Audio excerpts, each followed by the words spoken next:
busy sporting day, but also a day when football mourns one of their great men and great winners. Jack Charlton has passed away at the age of 85 and will be remembered. I've got some background noise coming from somewhere, guys. Don't know whose it is. Might be mine. Good afternoon and welcome to the latest Eyes Up Mother Brown, where we, the KUMB moderating team, join you on a journey through each and every one of West Ham United's remaining 2019-20 season fixtures. I've done it again. We are down to 4 moderators this afternoon. Unfortunately, Breeze Chalks and Gnome are unavailable for selection today. So we've drafted in a hammer from elsewhere on loan. I'd just like you all to say hello. A big welcome to our friend Tim from American Hammers TV. How you doing, Tim? Doing awesome. How are you? Excellent, buddy. Yeah, not too bad. Not too bad. Ask me in about 2 hours and we'll see how we go then. Tim, for those of you that doesn't know, is the brains behind American Hammers TV, which is a fantastic channel featuring Hammers fans from all over the world. Tim, if I give you 67 seconds to promo AHTV, tell us all about it and tell us how we can get involved. I appreciate that. Yeah, we have AmericanHammers.net. That's our website, which has links to our podcasts and our videos and our shop. Yeah, we have videos almost every day. And we have hosts from all ages, walks of life, from all over the world that support West Ham, and it's a really good time. Yeah, I can vouch for that, having been invited kindly by Tim onto the channel once or twice for a chat, as well as Rio and 1 or 2 others from KUMB. Gnome, I know, has been on there too. So when you finished having a look at our channel, get on over to AHTV and have a look at the content there. It really is excellent. And as Tim says, they provide daily updates. On to today, anyway. I'm going to pass you over now to my good friend, the Pink Palermo, who is sitting next to me, not literally, but in the stream. And he's going to take us through today's teams. Pink Palermo, over to you, buddy. Hi, yeah, good afternoon, everyone. And we see West Ham United making one change to the midweek lineup, with the normal captain Noble coming in, and Yarmolenko been given a well-deserved rest after a poor performance in the week. So we line up Fabianski in goal, Cresswell, Ogbonna, Diop and Fredericks across the back line, Rice and Souček as sitting midfielders, then Fornals, Noble and Bowen in the so-called attacking midfield roles, and Antonio up top. Norwich City are unchanged from their previous outing, and that's good news for us because in goal they've got the highly experienced Tim Krul.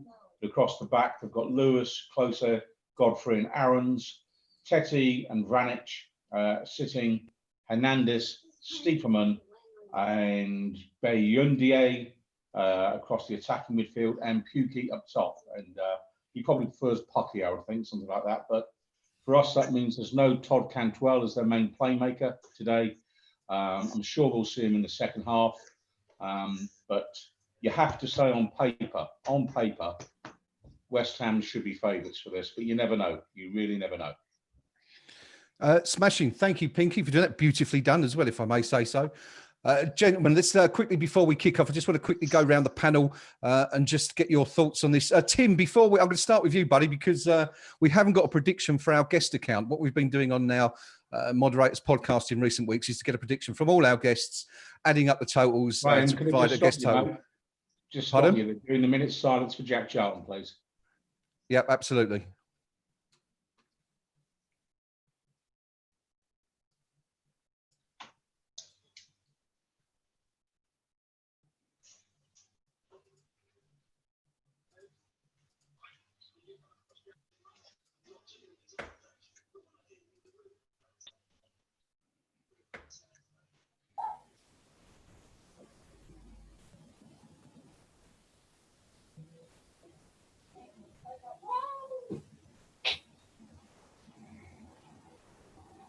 Okay, yeah, they're done. All right, Jack. Smashing. Thank you, Pinky. Yeah, the TV beat me to it. We'll come back to Jack in just a moment. But Tim, yeah, I just wanted to grab your prediction, if I may, for this afternoon's game. How do you see it going? 2-1 us. I like the sound of that. A bit of positivity. That's what we like to hear. 2-1, says Tim. This afternoon, we've got the rest of the predictions in from everybody else. I'll be coming to those as the game goes on. I'm just flicking around some screens here, so ignore my head flashing all over the page. Rio, good afternoon, buddy. How you doing? Okay, thank you. Good stuff, good stuff. Who we got to worry most about? Cantwell, we thought would be Norwich's key player, but who do you think we've got to worry about now? He's not in the team. I think Brian Deer. He's one of the most highly rated, most chances created in the Premier League this season. He's been one of our leading lights, but also Pookie and all. But he's the kind of striker we're crying out for. Works hard, runs the channels, knows where the back of the net is. Yeah, I mean, we saw in Preview Percy's report earlier this week that Pookie is their leading goal scorer, but hasn't scored since, I think it was the 24th of February, a penalty. But Pinky, who are you kind of worried about looking at that Norwich team? Anyone in particular? None at all. I mean, my take on today, if you can't beat this Norwich team, you don't want to be a Premier League footballer. You know, this is poor. Yeah. In the restart, they've not picked up a point, so they're on 6 defeats in a row. Yeah. There's a reason they're bottom of the league, and you have to put them to the sword. You absolutely have to put them to the sword. If you can't, then you've got to say you belong in the Championship with them. It's as simple as that.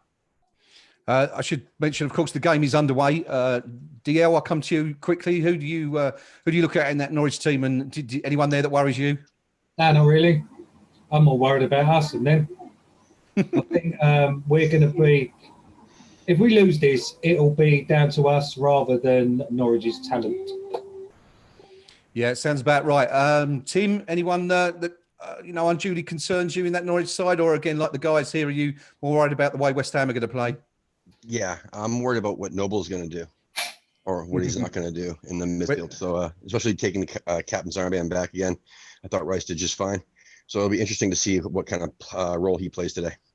Yeah, good point. That's an interesting change, that, because as you say, Rice had looked excellent as the skipper. We're just seeing Jared Bowen burst into the box just inside the second minute. I mean, he looks like he's actually clipped there. Pinky, is there a penalty there, perhaps? Was he just tripping over the ball? Yeah, I've seen them given, but you're not getting a penalty for that if I'm reffing. Let's the refs aren't giving those. Maybe not for us. They might give it for Man City or Liverpool, but West Ham don't get penalties like that. Farke's just taken his jacket off as well, so he's got the full Sean Dyche now. No coat. It must be a lovely day in Norwich. Well, we're just seeing Norwich break down the left, a ball over the top, but Fabianski's mopped it up nicely. Rio, just going back to, we were on air a little bit late, unfortunately, so didn't have time to mention it, but just a few words about Jack Charlton. Of course, he played alongside the great Bobby Moore in the 1966 World Cup final there. Sadly, he died earlier today, aged 85. What do you remember most about Jack? Absolute colossal, the English game. I'm obviously too young to actually watch him in person, but I'm remembering most through his managerial career. He rejuvenated Irish football, come to their first ever major finals. And it wasn't just that. We're just seeing the ball delivered in. Sorry, Rio, to come in. Antonio's just put one into the near post. It looks like Souček who's got there first. Eamon, Pinky, take us up on that one, please. Yeah, I mean, Antonio bursts into the box, lays the ball across. Souček, he was just too tight. He was trying to dance it around the keeper, ran out of room, and has just hit the side netting. But very positive from West Ham so far. Quite happy with this. Yeah, it's been a good start. Rio, we'll come back to Jack a bit later, I think, when we've got a bit more time to talk about it, perhaps at half time. Tim, a decent start for West Ham so far? So far, it appears that I'm like a minute behind you guys on the feed. it wouldn't be a KUMB feed unless someone was a minute or two behind, so that's perfectly fine. So yeah, I'm still on the same as well. You can take the replays. You as well, Rio. You're a bit behind, are you? I'm on 3 minutes 40. I don't know how the rest of you guys are on. 3:04. Okay, so it looks like I'm. Feed. Yeah, it looks like we've got. Anyway, that's good because I mean, you guys, perhaps Tim and Rio, you can cover all the replays while we're, worrying about all the misses we've had. 4 minutes gone. Norwich City 0, West Ham United 0. It is a couple of other things I'd like to mention while the ball is being played around in midfield. It is a legend's birthday today. Tony Cottee, one of the greatest strikers in West Ham United's history. 55 years old today. Born in Forest Gate on this day in 1965. So on behalf of everyone here, a very, very happy birthday to TC, one of our greatest players of all time, one of our greatest strikers. We're just seeing Norwich. There's not a lot happening at the moment. DL, what are your thoughts on the opening exchanges? 4.5 minutes in now. I'm going to be honest. I ain't really seen much. I've been having You've not missed much. No, I've been having to keep a child quiet who's going a bit nuts today. He's excited about the new sofa. Oh, good. I saw you were selling one on Facebook. Any luck with that yet? Has that gone yet? Oh, it's going away. I ain't selling it. It's an absolute state, but it'll do someone to turn, won't it? No. There you go. Sofa news on. Actually, we had some sofa news in preview Percy's preview in the week. So continuing the theme, bit of sofa news from DL there. DL with a double sofa on site at the moment. But there you go. Rio, 5 minutes gone. Not a lot happening. Most of the play in Norwich's half so far. Yeah, no, it's pretty much as you expect. Both teams not looking particularly good, and there's going to be room to exploit. You can just tell that a mile off. I've just seen Fornells bully someone off the ball, so I think that's a mark of how Norwich are playing this season.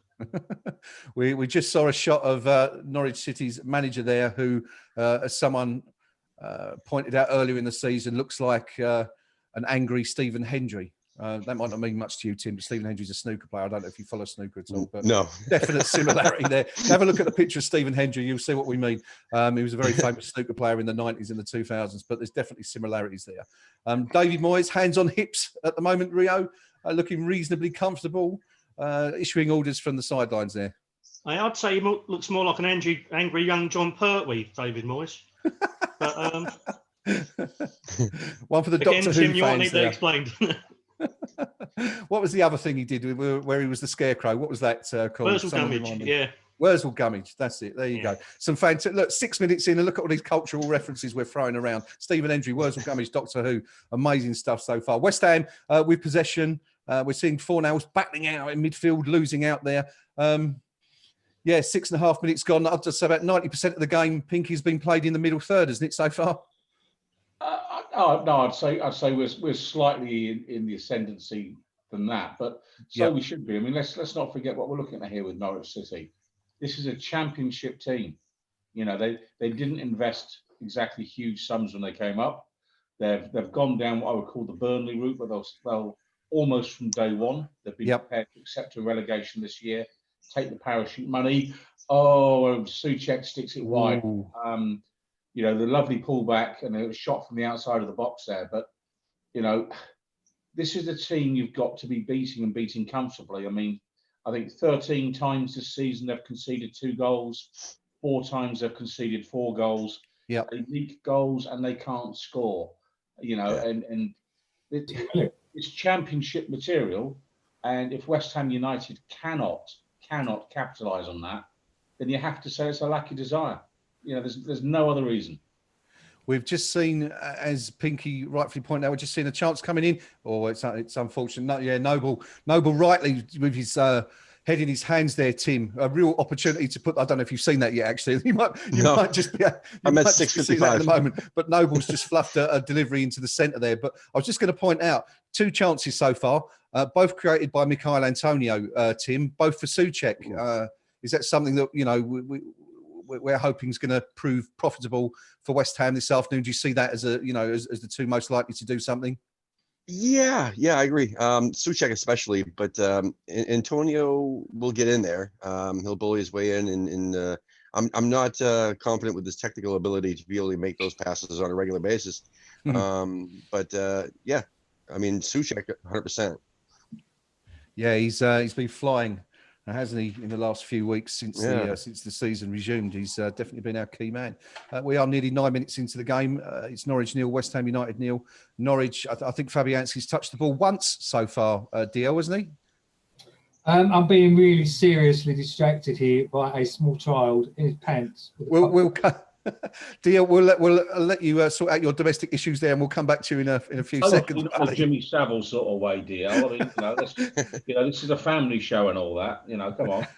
We've just seen Norwich burst into the box. A ball coming from the right-hand side. Good clearance. It's still there. The danger's still not away. Norwich playing with the ball on the edge of the box. It's teed up for a shot, and it's dribbled wide. Rio, Norwich's first real attack there. Yeah, I'm still yet to see it. So. Oh, okay. Sorry, I forgot. Yeah. That's right. You and Tim are a few seconds behind us. Well, coming up very shortly. Talk us through it as it happens. You should be seeing it about now.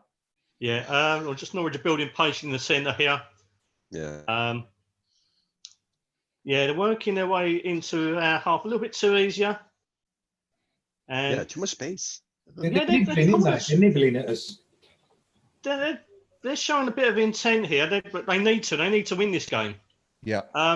But yeah, the finish let them down. But yeah, it was a nice little bit of interplay between them, and they're working space, which is a little bit of a worry. You know, we got to be a bit more careful. I know everyone thinks it's an easy game and a free shot. I'm just going to hold you there, Rio, because we've just seen a fantastic 1-2 down the left. Cresswell delivering to the near post for Antonio, who's got a toe on the end of it, and he's forced a really good save from Tim Krul there. Pinky, over to you.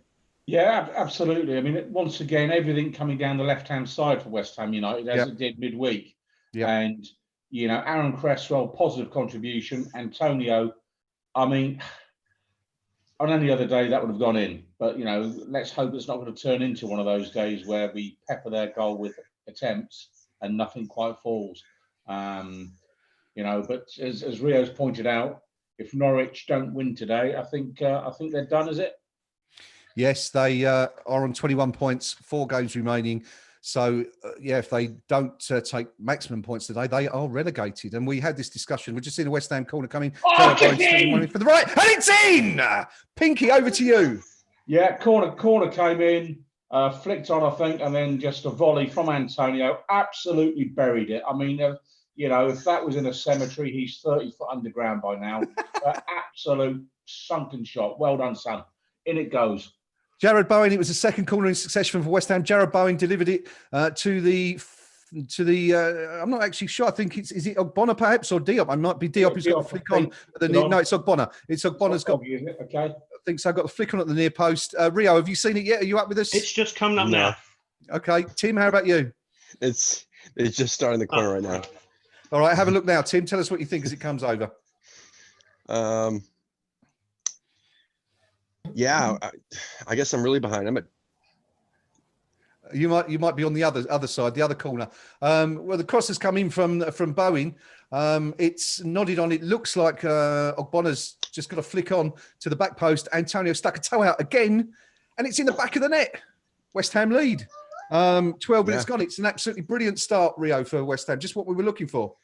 Exactly. It's what we needed. You know, we've got to try and settle the nerves. We need the points as much as Norwich do. And looking at the finish now, it's very much reminiscent of the finish he did against Chelsea when the ball was kind of just falling behind him and he managed to scoop round and fire it home. So he's on a good run of form, Antonio.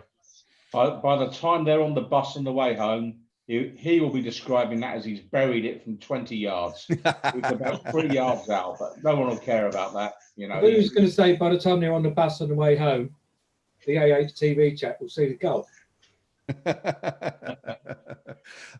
Tim, you will have seen the goal by now. Yeah, by now. Your thoughts on that? Oh no, that was brilliant. Yeah, it was a brilliant strike too, and even the head-on goal. I mean, that could have gone in as well, but no, it was just brilliant. It was nice to see. I mean, I haven't seen that in a while. Yeah, West Ham scoring from a set piece, not something you see every day, DL. But we lead at Norwich in the 14th minute. And this is my first goal and all. Yes, of course it is. I've been doing these, so yeah, happy day. Hallelujah. Past few games, we've scored a few from set pieces. It's something that's crept into the game again. Yes, and we certainly need it, don't we? We're just seeing a shot of the angry Stephen Hendry on the sideline, looking even angrier than he normally does. David Moyes looking reasonably pleased, as he should. Criticised quite heavily before the game, Moyes, for his team selection, bringing Noble back into the centre, dropping Yarmolenko, making some changes, but it's paid off so far. Pinky, massive 10 minutes this for West Ham. Yes, we must not concede. Yeah, I mean, all I want to see us do for the next 10 minutes is hang on to the ball. You know, we've got the lead. If it stays like this, we keep the points. And next 10 minutes is about putting Norwich to sleep. So just move the ball around, make them chase us, tire their legs, and soon their heart will go. So, you know, Rice again, he's trying to do the Hollywood crossfield ball, Yeah. surrenders possession, not smart football, and Norwich have the ball back, which is not good. Yes, for those who haven't seen it yet, Declan Rice on the right flank looking to switch the ball to the opposite side, and the ball kind of dropped about 15 yards short of its intended target. Right I imagine. idea, But just it hasn't. executed. Yeah, but no, not a huge problem so far. Yeah, so David Moyes, we haven't really sort of. Pinky took us through the lineup at the start of the game, Tim. But what were your thoughts on that lineup this afternoon? Were you pleased to see Noble back in, or did you think that might be a problem for us? That's the Tim. Sorry. I'm sorry. What was that? Sorry, I was just saying. Were you pleased to see Noble back in the starting 11 today? No. Or did you think that might be a problem?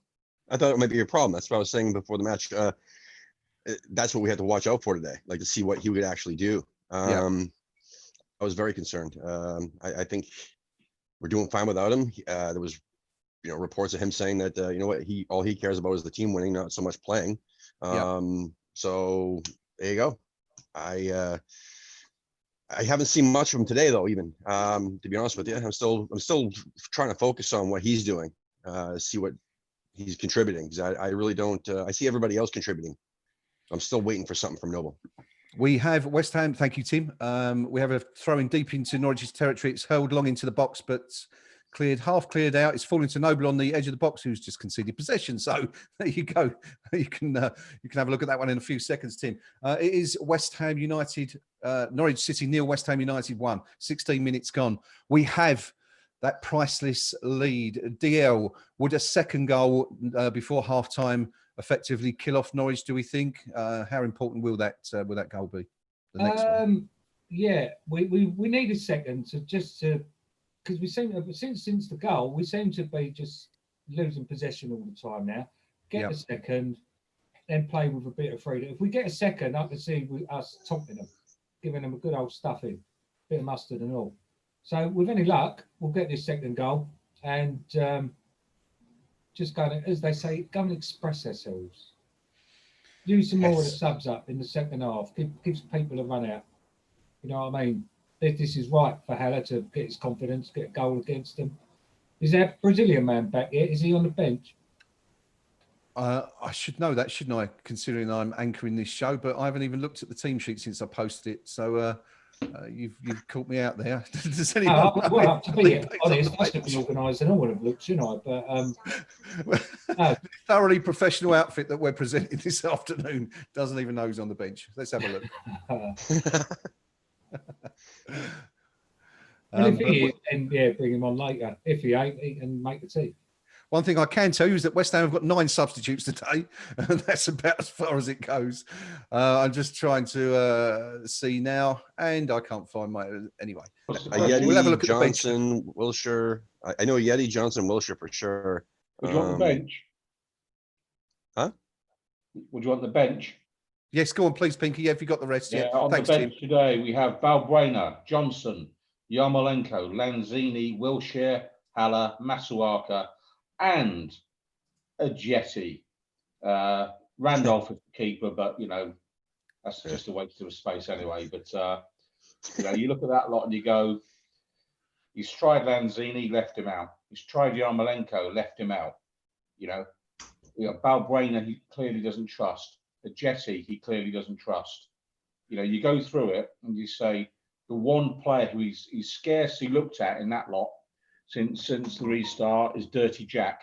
And we're just seeing sorry, Pinky, we're just seeing the chance come in. Oh, okay. I'm like, sorry, go back to you, Pinky. We'll talk about that one in a minute. Yeah, I'm just saying the one player who's not really given an opportunity to is Dirty Jack. And part of me thinks he's on the bench to make it look like he's fit, in the hope that some club comes in with an offer. Yeah. Kind of thing. And he daren't risk putting him out too many minutes in case he gets injured again. So, I'm looking at this, and again, I keep coming back to it. I'm less concerned than Tim with Noble coming in, because again, factor in the calibre of the opposition. The opposition here today are not good. It's not their best team. So, Noble, even at the age of 33, I'd expect him to do enough in a game like today to merit his place. Thank you. Midweek, he got through so little work, I actually thought he was on furlough. I mean, that's how bad he was. Good stuff. Thank you, Pinky, for telling us exactly who's on the bench today. As you can see, the rest of us not been paying attention.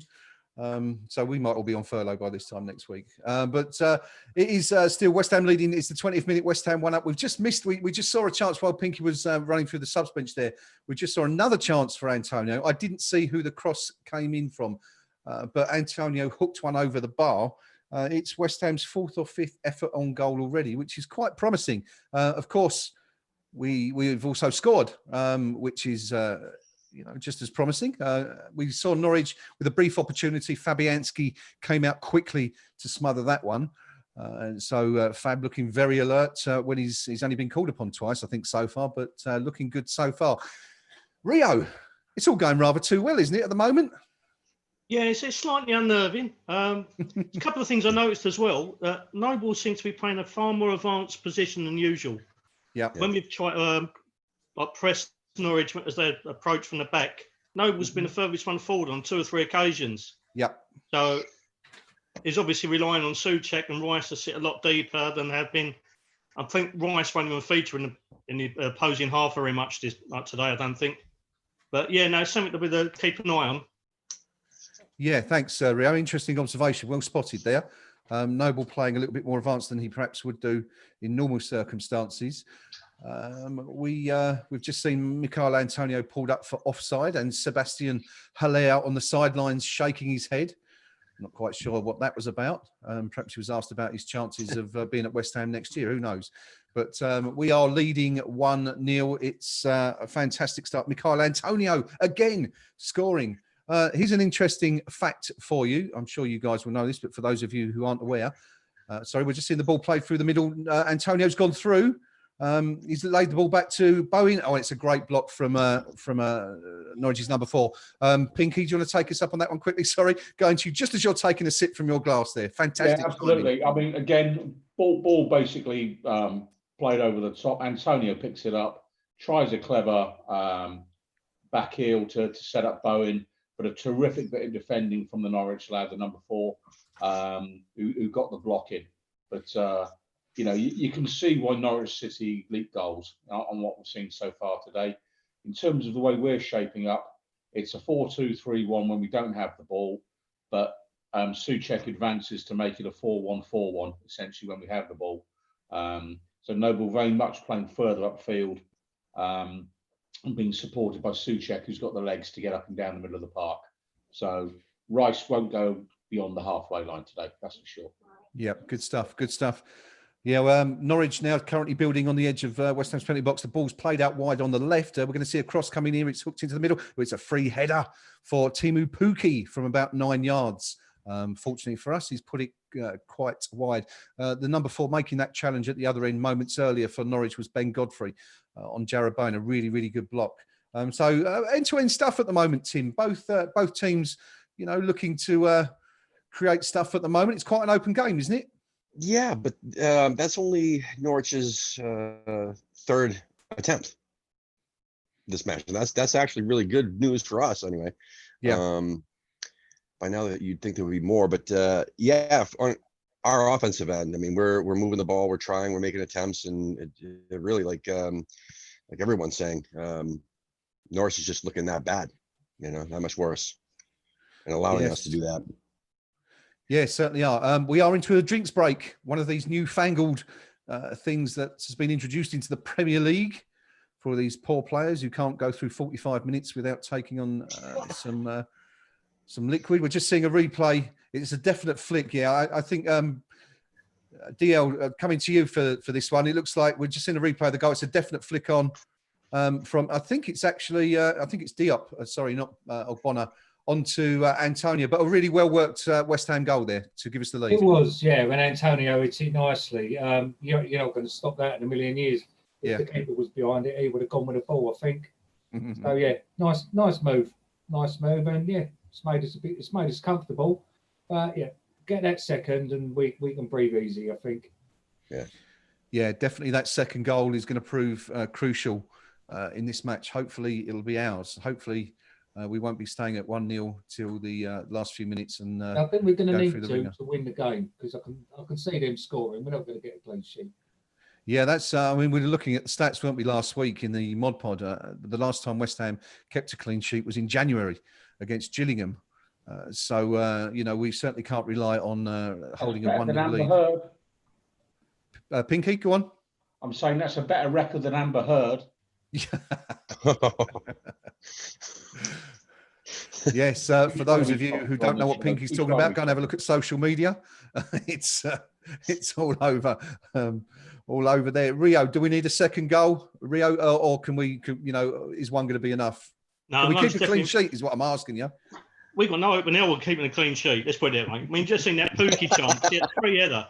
Yeah. Yeah, we're very brittle at the back, and Norwich are going to be more open, more expensive. They're going to try and get in behind us, and you can see them scoring. So we need at least score 2 or 3. Tim, as we've touched upon already, Norwich cannot afford not to take 3 points out of this game if they are to remain with a chance of staying in the Premier League. So I guess we're going to see Norwich coming forward and, you know, attacking West Ham at some point, hopefully leaving space at the back for us to exploit. Yeah, I don't see any chance today that Norwich would pull off any points. Goal at Watford, and it's gone to Newcastle. Pinky, go on. Yeah, there's a goal at Watford. Newcastle United 1, Watford 0. That's good news for us. Great stuff. It's all going West Ham's way at the moment. Sorry, Tim, come back to what you were saying. Yeah, well, I mean, we dominated them the last time we played them this season anyway. I mean, and that was with Pellegrini managing. Yeah. So I don't see how we could lose any or drop any points today. I really don't, especially with the lineup that we have and how we're playing and how Norwich is playing. I'm absolutely loving the enthusiasm and confidence Tim is bringing to the team this afternoon. We're usually all pretty pessimistic, so it's good to see some. You should have had me on last week. You should have had me on last week. We are. But West Ham are winning. We're in the 27th minute. It's Norwich 0, West Ham United 1. The other game being played at the moment, as Pinky pointed out for us just a moment ago, is Watford 0, Newcastle United 1. So everything is going perfectly for West Ham at this stage. We're just seeing Norwich put a dangerous cross into the box, come from the left. It's been half cleared, and it looks like a handball. So West Ham have escaped that one. So, yes, everything going really, really well for West Ham at the moment. Now, I was just about to point out a few moments ago, the last time West Ham won at Norwich in the league. I was 4 years old, so that gives you some indication of how long ago it was. We won 1-0. With a goal from Pop Robson, actually capitalising on a Trevor Brooking corner that was nodded on by Billy Bonds. So in some ways, not dissimilar to the opening goal here today. The year, 1973. So it's an awful long time since West Ham came to Carrow Road and won a league match. So we have, of course, been here a couple of times. I think, Rio, I'm coming back to you again because you are the stats man. Not that he's particularly keen at being cast as the stats man, but I think we won in the Cup and also a couple of friendlies, haven't we? Pre-season friendlies in recent seasons. Yeah, 2006 in the Cup, Hayden Mullins blockbuster. I think it was a 2-1 victory in the end. But yeah, that's the only joy we've really had in a competitive game, like, as you say, for over 40 years. So I'm still a bit on edge. That's another reason why, because we haven't got a really good record there at all. Yeah. It's great with few draws in the league, but apart from that, we're pretty abysmal in Norwich, which is it's such a great place to go to. Yes, just not for the football. If you're a West Ham fan in recent years, we've just seen Jared Bowen drift a free kick from the right over its intended target, and the ball's actually landed on the roof of the net. DL, I will come to you in a second, buddy, for your thoughts. I just want to dive into the chat briefly on YouTube and say hello to a few people. Steve Palmer, good to see you, Steve. How you doing? Hobo, good to see you back. Metal in both legs, saying hi to Tim. I'm guessing that's one of your regulars. No, yeah. A guy called Nick Fretwell saying hello. So, hi to him. Who's he? Spencer Neal also informed us there. Thank you, Spencer, that the barcodes are 1-0 up at Vicarage Road. 3 Hammers 2. Good to see you guys. Another great podcast if you get the chance to look around the West Ham web. 3 Hammers do some great stuff the two guys there. Used to be three, but there's only two of them mostly now. But have a look at their stuff. It's great. We'll be diving into the KUMB Forum match thread in a minute. We're just seeing Norwich break on the left. The ball's come across. Oh, and it's Pookie again. I think it's Pookie. No, it's not. It's Hernandez. Pinky, talk us through that chance for Norwich, please. Yeah, I mean, they've worked it well. Ball came into the box initially. They put it wide. Our defence just dropped a bit too deep, leaving Hernandez basically unmarked. And it's a great opportunity. I mean, you'd have to say at this level, he should be scoring from there. We are living dangerously. There's no question of that. We're showing why we leak goals as much as Norwich are showing why they leak goals. Two poor teams on show today.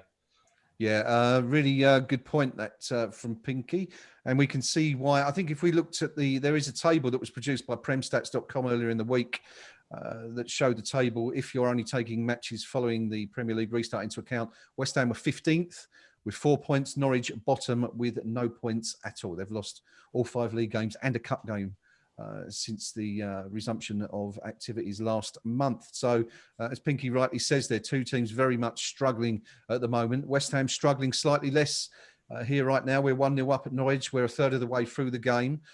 Both chances, actually, looking at the two big chances, DL, that Norwich have created have come from the left-hand side. And both times, I mean, it was Pookie first of all, Hernandez for the second. But both chances, we've not closed them down at all, have we? We're giving them far too much space. Yeah, Cresswell's side again, isn't it? I did have a coach last week that he had a rest today, and we stick on Masuaku, if nothing else, in for his attacking ability. Yeah, I think it's the other side actually, DL. It's come down our right, yeah. So sorry, Norwich is left, so our right. So it's but it's Fredericks again though, isn't he? He's a sprinter, isn't he? He can barely cross the ball and he can't defend. I'm trying to kind of work out what his purpose in life is, to be honest. And the other fella, what's his name? Johnson. He's got to do a better job, isn't he? Yeah. It's interesting, isn't it, that he's not being trusted. So he's, of course, on the bench. We're just seeing, I'm just going to go to a free kick. Norwich got a free kick 25 yards out. It's drifted over the bar and to safety, but slight worry for West Ham. I think that was Norwich's third or fourth chance so far in the game. No worries. Fabianski's going up. He's got that covered all day long. Tim, any concerns about West Ham's defensive abilities there? As we were saying, as Dio's pointed out, Fredericks, who, he's looked troublesome for us, isn't he? He's a championship. Actually, I can't even say he's a championship player because he's a sprinter, like it's been said. But no, listen, that Hernandez chance that he made push wide. I mean, that should have been a goal. I mean, anybody else would have knocked that straight in the net, and Fabianski wouldn't have had a chance to stop it. So that scares me. But no, earlier in the game, even the last 3 games, we've been setting up. Yeah, sorry. Just going to come in there, Tim, quickly. Pinky, talk us through what happened just there. Yeah, I mean, basically, the Norwich defender was just barged Antonio over. I mean, that's a foul. And anywhere else on the pitch, it's a foul. Because it's in the box, they won't give a penalty kick. And Antonio's getting up bemused, going, that's a stonewall penalty. It's the foul in the box that isn't given. Oh, and Bowen's gone close. Oh, Pinky, go on, take us from that one. Yards, just put it wide. Two very big incidents in the game in about a minute for West Ham. Antonio, it's clearly shoved in the box there. The ball's been played in the it's all happening here. The yellow card's coming out for someone. I don't know if it's Antonio for dissent. I'm not quite sure what's going on right now. We're seeing the ball played through. I mean, Bowen's had a chance. Bowen's had a shot there. He's dragged it just wide of the post. It's about a foot wide of the right-hand post. But, I mean, Rio, I don't know if you've seen that yet, but that's a clear penalty, isn't it? Yeah, it's just come up for me. Yeah, me too. Yeah, I can't see how they can't even refer that to VAR. That's just ridiculous. Yeah. Tim, you're in agreement? You think that's a penalty all day long? Yeah, he shoved his back. I mean, that is what it is. I mean, the ball was directed toward Antonio, and he shoved him right in the back, in the box. That's a penalty. We all seem to be. We all seem to be in agreement that it was a penalty, and we're also not quite sure why VAR, as far as we know, hasn't taken a look at it. But it's a clear shove. I mean, it's as clear a penalty, it would seem, as you're ever likely to get. But nothing given. Has anyone picked up yet on who got the booking now? I don't know if it was Antonio for dissent following that challenge in the box, but we will of course find out in due course. DL, for you, a penalty? Oh, without a shadow of a doubt, it was rugby. It was rugby. Absolutely unbelievable that it ain't even been referred. It's yeah, kind of perplexing, really. Yeah. What can you do? Well, no, this is it. I mean, Karen Brady, of course, calling for, in her Sun column this morning, Pinky's favourite newspaper and favourite column, for VAR to be disbanded or chucked out at the end of the season. I mean, regardless of the source of that particular quote, Pinky, would you be in agreement with that? Do you think VAR should go after this season? For the first time in her life, she's got something right, you know. And so well done, Karen. You've finally struck gold. You've called something correct. I mean, what we've just seen there now with the Antonio incident utterly confirms the problem with VAR is because it's being used selectively. So if it's a millimetre or two of an offside decision, they're getting the geometry sets out to decide whether or not it's a goal.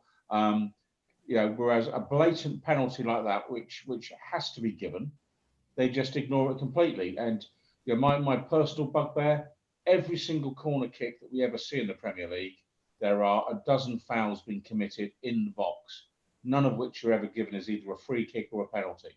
And that's the problem with VAR. What is it there for? Is it to check some rules or all of the rules?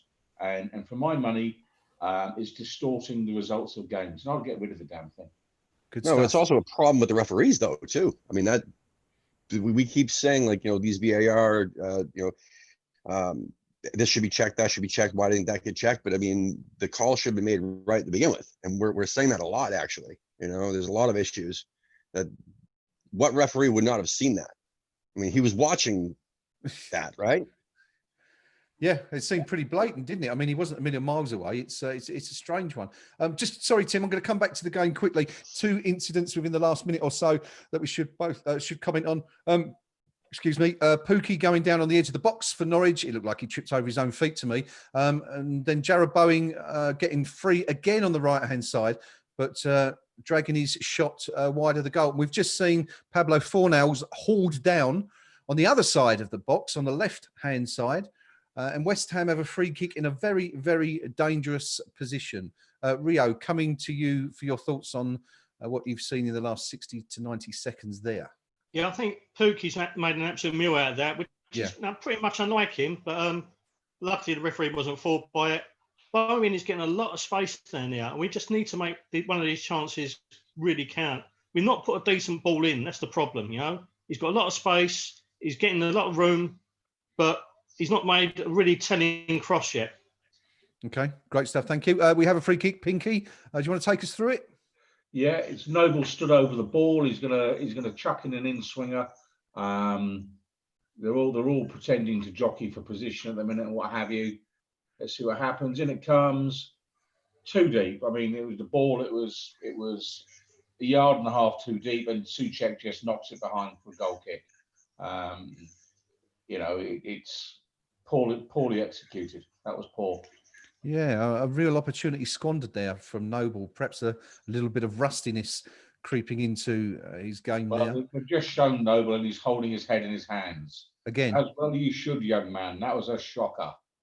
The second time we've seen that, of course, in the game so far, when he had that opportunity after about 5 or 6 minutes to set Bowen or Antonio, I don't remember who it was exactly, but to set them free in the centre of the box, he overplayed that one. So, yeah, I mean, Mark looks a bit frustrated at the moment, but he shouldn't be too frustrated because we're ahead. We are getting close to the half-time whistle. West Ham are leading 1-0 here at Carrow Road in the 39th minute. The goal coming from Mikhail Antonio in the 12th minute from a Jared Bowen corner. Diving into the forum for the first time today on the match thread. Bonzo's beard agrees with everyone on the panel today. Clear penalties, there's no question. The Hand of Dog points out that Norwich in the last 5 minutes have enjoyed 80% of possession. That was a couple of minutes ago. I think that's probably changed a little bit now. Ironing Board says quite an entertaining game this. Unlucky Bowen failed to hit the bullseye there.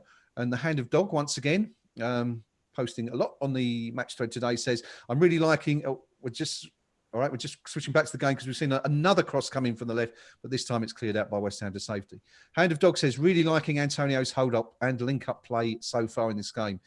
Definitely. DL, let's pick up on that one quickly. Antonio so far had a really good start, hasn't he? Good first half. Yeah, he's been a bit of an handful, hasn't he? But that's Yeah. what you expect from him. I just hope that come the end of the game, if it's still like this, he ain't knacking himself out. Because we could do with him chasing the game for the full 90. Because he has a habit of doing that, doesn't he? He puts in a proper shift, comes 65, 70 minutes, the poor bloke's knackered. Who's on the bench to replace him? We ain't got no one else that does what he does.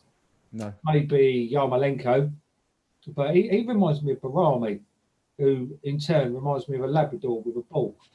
So, yeah, he needs to maybe take a bit of a breather. Let Bowen do the work, and he can act as centre forward rather than basically everything that he's doing at the moment. We do, of course, have Haller back on the bench again this afternoon, but as Deal rightly points out, he's not an Antonio kind of player, and he's not going to, hustle and bustle like Antonio might do and challenge for everything. We've just seen Souček play a ball straight into touch, and Norwich have given us the ball back very kindly for the throw-in straight away. So West Ham are attacking once again. Norwich pinned back in their own half at the moment. We're into the final 5 minutes of normal time at the end of this first half. West Ham leading by a goal to nil from Michail Antonio. Again, Antonio's on the ball. We're seeing him use his strength to hold the ball off. Declan Rice playing a ball out to Bowen. We're going to look to see a ball hopefully back in the centre here. But West Ham playing around on the edge of the box. It's swept in, and it's a chance! Oh, Pinky. Yeah, picture of a ball played in by Mark Noble, straight at Souček's feet, on the half turn, hits it on the volley, and forces a good save out of Tim Krul. Good chance for West Ham. Lovely move. Goal bound as well. Looks like that one's about to tear the net out of the ground if that goes in, but it's a really good save from Tim Krul. From one Tim to another. Tim, I don't know if you've managed to see that chance yet, but... No, not yet. I'm on 40. Okay, we're just seeing the corner come in from Bowen. It's headed clear, and it's out for yet another corner. West Ham, Rio, seem to have had quite a few corners in this first half already. Of course, we've already profited by scoring from one. Yeah, very much so. And unlike previous years, we've had a 5-year gap since Payet's absence. We actually look threatening from now. So let's capitalise on it. I think we scored out 3 games now from corners since the restart. Yeah, Souček, of course, is usually our biggest asset from set pieces with his height. We've just seen Norwich awarded a free kick for, well, I'm not quite sure what actually, because Ogbonna's not even touched anyone. The lads headed the ball, gone to ground after doing so, and the referee has awarded a free kick to Norwich. So quite a bizarre situation there. Just diving back quickly into the match thread. Get the Gar says, we could have had a penalty and Pookie should have got that free kick on the edge of the box. We look going forward, but that's mainly down to how poor Norwich are.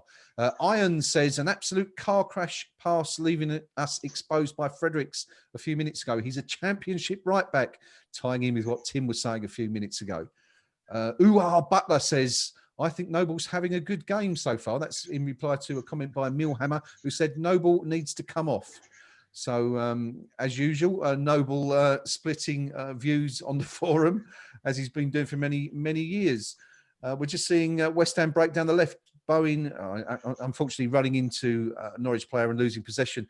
But Pinky, we certainly seem to have plenty of space to exploit there at, in Norwich's final third.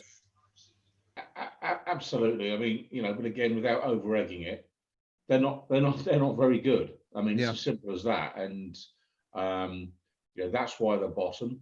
But they are a well-run club. And to be fair to Norwich City and the directors of Norwich City, they're taking a long-term view on their club, which is they're not going to put it in a sea of debt to chase the Premier League dream. They'll build slowly and gradually, which is exactly what Burnley have done. And that means they'll be a yo-yo club for a number of years. And one thing that I'd like to see them do is stick with their manager, because he's done the best he can with what he's got. And they've got a couple of highly rated players who, if they're smart in the transfer market, they could keep a core of their team together and actually start building something from a strong financial base that will turn into a well-funded team that on their next venture into the Premier League will see them have some longevity. So a decent club, but for this season, it's only a matter of time before they go, and it could be as little as 46 minutes. Yep. Yep, thank you. We're just seeing Rice, Declan Rice deliver a ball deep from the right into the box. Antonio's gone down, and that's going to be a free kick to West Ham, with Noble being sent to the ground by Buendia. We are rapidly approaching the end of normal time at the end of this first half. Norwich City 0, West Ham United 1. We're just seeing a replay of Antonio going down in the box. I don't think there's anything in it. I don't think it's a penalty.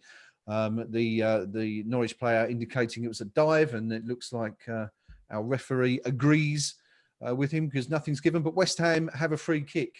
DL, I've been watching, enjoying your backdrops so far. We've had the Canaries, we've had Coleman's Mustard. What's the relevance of the latest one, buddy? It's a Lotus. Are they based in Get Norwich? in! And we have a second. Pinky, over to you. Yeah, I mean, ball played in from the free kick. I think it was Noble played it in, and Antonio, they just can't handle him. He's headed it into the back of the net, and you know he's been a real headache to Norwich City all afternoon. They can't cope with his power, his aerial presence. Yeah, I mean, he's just bullying them all afternoon, and that's his second goal. So, you know, who knows? We might see Moyes do some inspirational management and haul them off at half-time for another hat-trick. 2-0 West Ham. Nice. Tim, I believe that was probably a reaction to the Moyes comment rather than seeing Antonio's goal. Yeah. Inspirational and Moyes. Yeah, those two words together make me laugh every time. Sorry. You never know. You never know. Well, I mean, give him his credit here today. He's picked a team that not everyone agreed with, and we're going to go into the break 2-0 up. The goal coming from Noble's free kick on the left is drifted into the centre. Antonio's held off two central defenders, risen highest above them, climbed there, and it's meat and drink. It's a dead simple goal, Rio, isn't it? Yeah, how many times have we seen Mark Noble take a floaty free kick like that and it just gets like dispatched from all angles, you know? Yeah. Norwich just can't handle it. Floaty free kick, Antonio, as you said, just rose above him. There's no real challenge on him. Yeah, it's simple. I'm just amazed that a Noble floating free kick has actually come up trumps for the first time probably since 2004. Tim, we're in dreamland here, aren't we? 2-0 up at the break at Norwich, away from home. Yeah, I hate to say it, but it looks like game, set, match, really, to be honest with you. I mean, the way Norwich is deflated and the way we keep moving. Now it's 4-0 bursting forward. Oh. Fornells is broken down the left. We were just seeing the move break down a little bit, but it's still there. And Declan Rice, I think it is, who's put. Sorry, it's Fredericks, not Declan Rice. Has put the ball. You can tell how good my stream is today from that alone. But it's a good move, Pinky, by West Ham. Yeah, very, very much. I mean, we're cutting them open at will, but again, you know, the cross from Fornells was poor. It was headed out. It was picked up then by Souček, who played it to Fredericks, who got forward. But instead of squaring the ball to a player in a better position, he tries to be the hero and sticks it about 40 metres over the top. And, you know, maybe he'll be looking for a new club, I think, in a few weeks' time. And I think Norwich could be a good place for him to go. Norwich themselves have just broken up field. Yeah. Powerful shot, well saved by Fabianski. Yeah, really important. A really important save, actually, because massive difference between going in at half-time. I think DL 2-0 ahead as opposed to 2-1. Fabianski, as Pinky points out, there's made a really, really good save, but could be crucial come the end of the game. DL, that one's to you, sorry. Oh, me? Yes, you, buddy. Yeah, that's what I was hoping for. Second goal before half-time. What do we do at half-time? Maybe change it about a bit, actually. Get Antonio off now. Yes, possibly an opportunity to give him. I know he's on a hat trick, but his hamstrings are like elastic, aren't they? Do you know, like it's been left out in the sun. So Get him off. Get him off the pitch. Give him a little break. We don't really need him now. Stick Haller on. He can get a goal. Make it 3-1. And yeah, and we'll coast this. We'll coast it. Well, we certainly. Sorry, DL. We certainly seem to be coasting it at the moment, don't we? That is half time. 48 minutes and 52 seconds. The half time whistle is blown. West Ham are in dreamland. We're winning away from home. We're 2-0 ahead. Norwich looking absolute dire straits. Of course, they are relegated today if they do not win this afternoon. And at this stage, it would take a very, dare I say it, West Ham-like performance to throw this one away. We are at half-time, as I said. West Ham looking for their first away win at Carrow Road in the league since 1973. Rio, we're well on the way, aren't we? Absolutely. If we throw this away now, I think... Don't say it, Rio. Don't say it. No, I don't think even we can throw this away. And that's probably the boldest statement I'll make all year. We cannot throw this one away. We're comfortable. I've noticed one thing, like I said earlier, with the pressing high has really worked for us. And one of the times we did let that slip and we dropped another 15 yards further back was the chance that Hernandez had. That built from that. So let's carry that high press on. Once you put them under pressure at the back, force them to play the ball long, they're clueless. Great stuff. Thank you, Rio. We are at half-time. West Ham lead 2-0. A win today for the Hammers would take us to 34 points in the table. And, of course, most importantly, that would take us 6 points clear of the relegation zone. And with our goal difference, it's worth another point. So it's looking really, really difficult for Bournemouth and Villa should this score remain the way it is. Just going to have a quick look, gentlemen, at the teams around us. I think it's still, I've not seen, Pinky, we haven't seen any more goal flashes come up from Vicarage Road, have we? It's still 1-0 there? No, still 1-0 Newcastle, Dwight Gale with the goal. Dwight Gale scoring the only goal of the first half there at Vicarage Road. Great news for West Ham, who could be, Rio says, I don't think even we can throw this one away. Those words may come back to haunt him forever should West Ham fail to win this one. But I'm kind of with you, mate. I mean, surely not. So that would, as I was saying, that a win today would take West Ham 6 points clear of the relegation zone. Tim, if we do win today, are you comfortable? Are you confident that's enough, or do you think we still need another win to be safe? One more to be three more points after that, I think, to be 100% safe. I do think that I would love to see Bournemouth go down more than anybody else, really. But I don't know. I'm looking at their schedule, looking at everybody else's schedules. I mean, Watford scares me, when it comes down to like our schedule. And then Villa fighting for their lives at the last game of the season. So I'd love to at least pick up one of those two wins, and then we'll be 100% safe.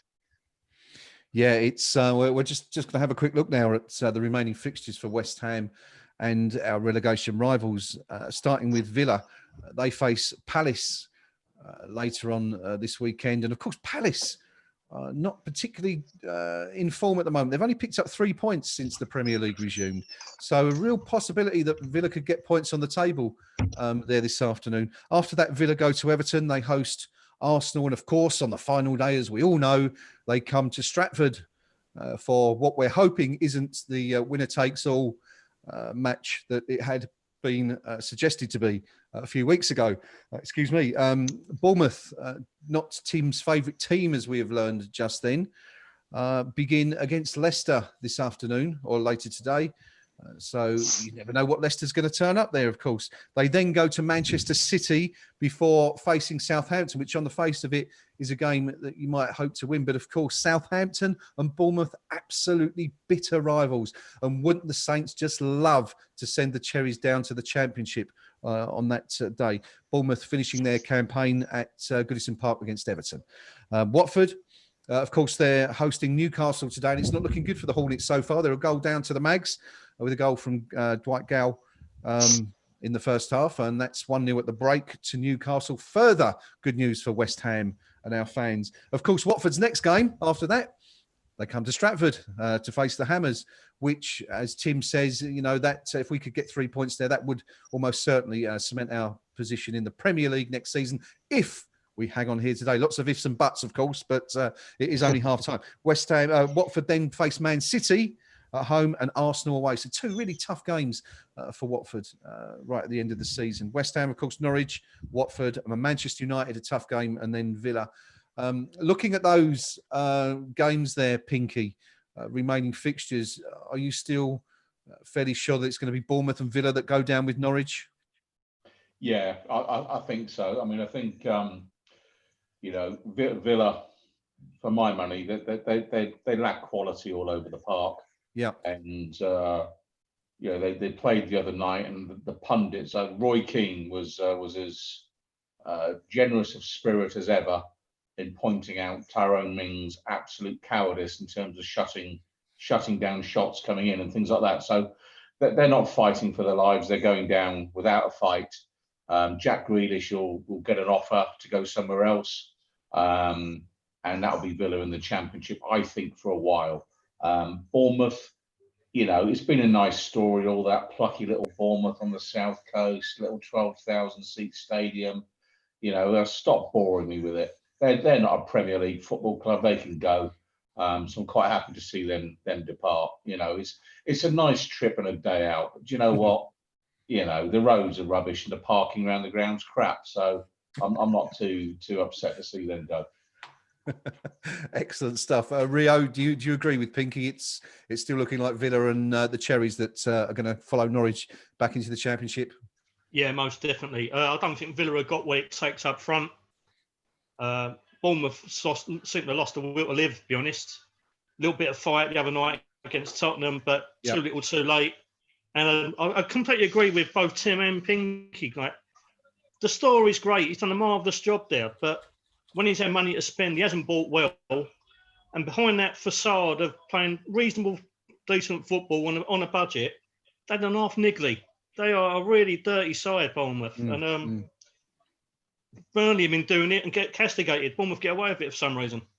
Yeah, it's a good point, actually. Tim, is there any reason for your perhaps irrational hatred of Bournemouth? And do you think they'll be going down with Norwich and Villa? Exactly what everybody else said. I mean, they're a tiny little club, and I don't understand how they managed to stay in the Premier League this long. Especially, you know, with only 12,000 seats. How can they afford to be in the Premier League? Yeah. It just doesn't make sense to me. There should be higher minimum standards for you know, seating capacity, you know, so that these teams can raise revenue to stay in the league. The whole fairy tale of like everybody else said, working their magic on a budget just doesn't fit Premier League standards, and they should raise the standards, in my opinion. Good stuff. I guess, of course, the one thing that clubs of that size and ilk have in their favour these days is that revenue at the stadium is such a small percentage, isn't it? When you look at overall revenue, I think West Ham, on our part, I think about £30 million of our £190 million revenue in the last financial year was driven from the terraces. You know, it's such a vast amount, isn't it? Of course, these days that the TV companies throw in, that it essentially means anyone can compete. You know, even without supporters, which is obviously a talking point that's going to continue to be spoken of for many years to come. I just want to touch quickly on the stats, first half stats. Norwich. Interestingly, Norwich with 57% possession to West Ham's 43. They haven't done anything with it, though.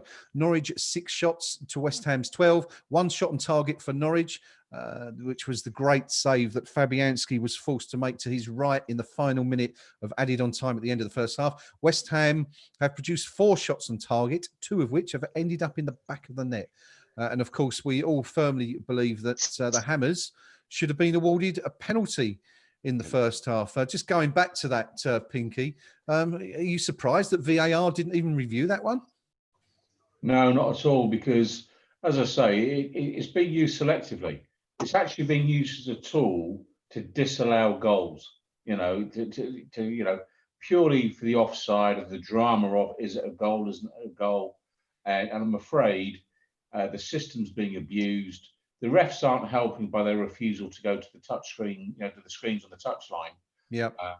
But until they actually sit down and thrash out whether or not the refs are going to use it, the sideline screen regularly, and what they really want from the system, I think they should bin it, because it's distorting results in my mind. There's no question of that. And whether it's VAR that's wrong or its application is a debate. But what isn't for debate is it is not doing what it's supposed to be doing at this point in time. And for me, I'd get rid of it. And I feel a bit dirty because I'm agreeing with Karen Brady on that. But for once in my life, I'll take one for the team. It's sometimes you just got to do. Mark the occasion, people. Pinky in agreement with the vice chairman, possibly for the first time ever, but making a very good case there for abandoning VAR, which has been very controversial this season, has definitely cost West Ham some points. We've seen it, haven't we, in the last couple of weeks? The goal at Tottenham that was allowed, which should have been disallowed for handball. The Souček effort against Chelsea that was disallowed, which should have been allowed. And, of course, Tarkowski's challenge on Bowen in the Burnley game that really should have been rewarded with a red card was given a yellow and wasn't even referred to VAR at all by the looks of it. Rio, you in agreement there with Pinky on VAR? Time to get rid of it. Absolutely. It's not fit for purpose. And all it's doing is taking the entertainment out of an entertainment business. We spend all this time trying to enjoy ourselves, watch great goals and watch moments that we love. Yep. VAR taking that away from us. It's taking all the emotion out of the game, and it's too clinical and it doesn't work. Yeah, it's a good point. I think that's a really good point, even more perhaps than the issue about, whether it's effective or not, Tim. Do you feel that the fact that it's essentially stopped players and fans from celebrating goals is possibly the biggest problem with VAR? Yeah, 100%. The fact they don't use it appropriately, it's still a work in progress. Yeah. It shouldn't be a work in progress. They should have figured it out before they even started it. It takes so much out of the game for the supporters and even for the players. It sucks the life out of them as well. Yeah, it's a really good point. And it's certainly something that if they do keep it, they're going to have to look at it again before the start of next season. I want to give a shout out to my boy H, who's on the chat and has said hello to me several times over the last few streams, and I've failed to mention him. So I hope you're doing all right, buddy, and behaving yourself. But diving into the match thread on KUMB for a few halftime comments before the game recommences here at Carrow Road. Kit the Car on the KUMB Forum match thread says a decent but relatively comfortable first half, apart from a couple of incidents that Norwich could have done better on. Let's not forget Norwich are god-awful and giving us so much space when we go forward, exactly what we do for the majority of our opponents, and make teams look a hell of a lot better than they actually are. Fredericks is the only real blot on the performance front. Noble's doing okay, but again, he isn't having to work too hard at the moment. Stonehammer says a good performance so far against a cynical and awful Norwich. I think this is a game where Noble can excel in his role against a really awful team. So not very often. I want to start the Souček Appreciation Club. Love the bloke and the way he plays. Nothing flashy. He's in the right position and knows how to strike the ball. Well, hallelujah. I think we all agree with you there, Stonehammer. He's been excellent. I just want to come back to a point there, Pinky, that Kit the Car, well, actually, not just Kit, but several people have made in the chat on YouTube and on the match thread, that Norwich are awful. Are they actually that bad, or is it just we're making them look that bad because we're playing actually quite well today? No, they are that bad. I mean, let's not dress it up. If you look at their team, the bulk of it is the team that came up from the Championship.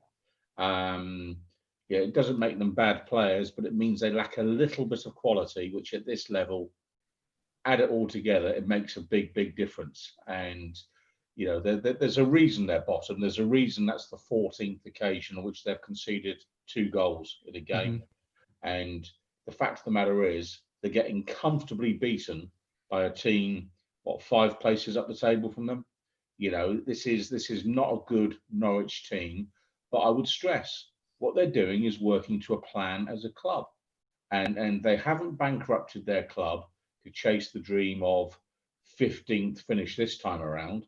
What they'll do is they'll build gradually and slowly and sensibly, and in a dozen years, Norwich will have a football club called Norwich City they can go and cheer, because they've done it the right way. And fair play to them, but this time around, they're going down in about 45 minutes.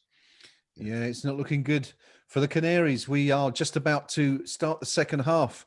They are 2-0 down at home to West Ham here. And the Hammers in total control, really. Just coming back to the yellow card issued in the first half, that was actually to Marco Stiepermann of Norwich. So I'm not quite sure why that was. We're just seeing West Ham break immediately. And we've won a corner within 17 seconds of the restart. So good stuff. I'll pass you over to Pinky just to take us through as we welcome DL back to the stream. Hi, DL. Pinky, take us through this corner there, please, buddy. Good start for West Ham. Set piece straight away. It was going to be Noble taking it, but obviously Bowen's pulled rank and said, no, I'm having a go. So you've got Bowen lining up to launch it into the box. Let's see what he does. In it comes and doesn't get past the first defender. He's headed it behind for another corner kick. Yeah, good stuff. Sorry, Pinky. Yeah, I'll come back to you in a sec. DL, are you happy with what you saw there in the first half? Presumably so. Very. So the second goals made me feel rather somewhat more at ease. Yeah. I don't know if we carry on like this, 4 goals maybe, 4-0. That'll do. It certainly would. We've just seen the second corner come in. It's been half cleared. It's come out to Cresswell on the left, who's hooked it back in. It's cleared out again to the edge of the box where Bowen's going to strike, and he's put it into Rosehead. So West Ham, well, I mean, we've played 1 minute and 25 seconds of the second half, Rio. We've had 2 corners and a shot at goal. All right, it's off target, but that's positive stuff, isn't it, from West Ham? Definitely. That's the thing that we need to do. We need to keep on the front foot. If we sit back and try and say we've done the job already, we're going to get sucker punched. And we've seen it time and time again. So let's just keep it, put them under pressure, get the game 4 or 5-0 done and secure. Yeah, we're just seeing Norwich break into West Ham's half for the first time since the restart. Not very efficiently so far, but I just wonder, as a Norwich manager, you know, what do you say, Tim? If you're manager of Norwich, what do you say to your team at half time? You know you've got to win today, otherwise you're relegated. Do you just say, just go out and play your best? Do you rant and rage at them, for being 2-0 down? How do you play it if you're the manager of that lot? Yeah, rant and rage and tell them to attack, and exploit the fact that we are not. West Ham is allowing them to get into position. I mean, West Ham runs back, they retreat, they set up.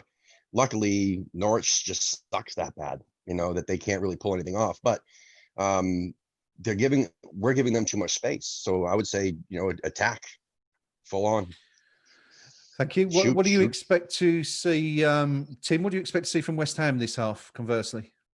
Probably a lot more slower pace. Try to, just slower play, try to wind the clock down, take advantage of the 2-goal lead, not really push anything to attack. Just try to win the game, really. Good stuff. Right yeah, out. I mean, I think that's certainly what we'd expect from us. We're just seeing Norwich break with a cross coming from the left, which it's gone out for a corner. I think I'm just trying to see who that is who's diverted that out, but it looks like he's limping a little bit. It's Jared Bowen, Pinky. It looks like he's taken a knock somewhere, perhaps. Yeah, he's in a little bit of discomfort, that's for sure. But we'll see here. The ball comes in, easily claimed by Fabianski, who just waits for everyone to clear and throws the ball out. He's chucked it left and it's picked up by Declan Rice, back to Noble. And it's walking pace at the moment. It's absolute walking pace. Which, as Tim was saying, is probably what we're going to see from West Ham, just to try and snuff out any opportunity Norwich have got of getting back into this game. The damage is done. West Ham have 2 goals. As DL says, I think DL would definitely all like to see another one just to be comfortable. But at what point are you, DL, comfortable with West Ham holding a lead? How many goals do we need to be in front? I think 3. We've had no goal scoring record. Although, to be honest, probably putting the muckers on it now. I try not to be too positive so that I don't give the kiss of death. But I think we could play all day and Norwich ain't going to get nothing. They may get a consolation if we take our foot off the gas, but they don't really look like scoring at all, do they? Let's be fair. Well, we've just, if I just break in there, sorry, buddy, but we've just seen Ryan Fredericks fly down the right and he's been tripped right on the edge of the penalty area. It is outside the box, but the free kick to West Ham is right on the edge of the area. I'm going to pass over to Pinky to talk us through this one. Pinky, looks like Cresswell perhaps with that left foot to whip one in, an in-swinger perhaps? I think they'll do a cheeky one, play it square to Fornells on the edge of the box, so I think they'll have a shot. Yeah, let's just see. Well, he played it square, but it went to Rice instead. But pretty poor from us. Poor stuff. And we're now looking like it's game over, job done. And Norwich, they just want the final whistle to blow. I mean, their season is run. I mean, for professional sportsmen, they know they're going down. It's the end, and the next 40 minutes for them will be a living hell. They've given up. Rio, are you with Pinky on that? Do you think Norwich, just out there going through the motions, can't wait for the final whistle? They look demoralised.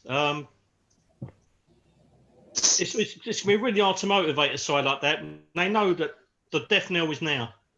And, they just look a side that's beaten, lacking confidence, all over the shop. We've got to be professional and exploit it to the best of our ability, which we don't normally do. But let's actually step up for a change. We've just seen Norwich almost counter on the left.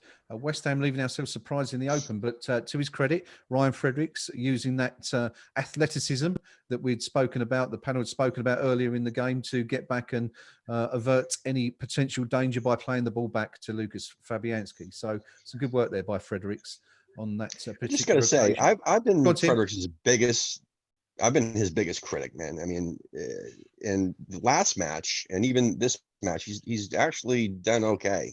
He hasn't been the focal point of our weaknesses, which is really bizarre for him. So I don't know if that's going to be a regular thing for him. I hope so, but because I, again, have been his biggest critic, but he's been playing okay. Yeah, fingers crossed. We're just seeing an opportunity for West Ham have another free kick on the right. Someone's raked Bowen's Achilles. Looks like he's going to. He's swung in, or the ball's coming to the near post. The free kick's taken. Michail Antonio's got a head on. He's beat the keeper to it, but it's just over the bar. But I mean, Jared Bowen, DL, looks like he's in for some real treatment out there today. They seem to have targeted him, and he's struggling a little bit. Yeah, well, he had it on whatever day it was, Sunday, was it? No, when did we play? Tuesday. I've been asleep since. No, he seems to get singled out a bit, doesn't he? Whoever we play. He's old enough. He can run it off, can't he? Yeah, we'll have to keep an eye on that one because, as Pinky pointed out a few moments ago, he has been struggling a little bit. We've just seen Norwich break with Pookie on the edge of the box. He's tried a speculative effort, which is instantly blocked, and West Ham regain possession and push out. Norwich kind of all breaking forward, but it's to no avail. I don't know if you noticed on that free kick that came into the box a little while ago. I think it was off Bonner. It's proper clattered into their keeper. It was nice. It was nice. Good to see. Good stuff. Letting him know that he's there, putting himself about a bit, which is what you want to see, I guess, from a centre half in the opposition box. The Norwich manager sitting there biting his nails. I think he knows what's coming. It's sadly inevitable. I mean, we're just seeing a long ball go through. Antonio's through. He's 1-on-1, and it's been saved by Krul, but he's followed it up with a header. Pinky, tell us what's going on. Well, I mean, he's put the ball in the net, but for my money, he was offside. But I'd need to see it again. I mean, I think he was fractionally offside, but he's basically run from our half. So looking at it now, no, he's onside. He's onside. So yeah, he is. You could say he's made a hash of his first attempt because he really should be beating the keeper with his first go, but did the right thing, followed through, heads it in. He's got the hat trick. He's going home with the match ball. And it now means we can sell him for a decent fee in the summer. Well done, Michail Antonio. I'm not sure if the rest of you guys have seen the goal yet. It's typical Antonio once again. I mean, he missed one, didn't he, in midweek, a 1-on-1. But this time, it's a fortunate bounce out. He's managed to get his head on it, Rio, stick it back in the net. Hat-trick for Michail Antonio. Who's the last West Ham player to score a hat-trick? Rio? I think it was Kevin Nolan.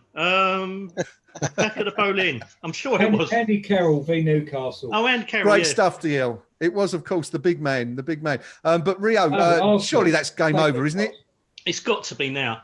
The only thing I'm going to say about that is a typical Antonio goal, because once the ball comes out to him, that header, that could have gone anywhere. And if I was at the ground, I would have gone, what the hell are you doing?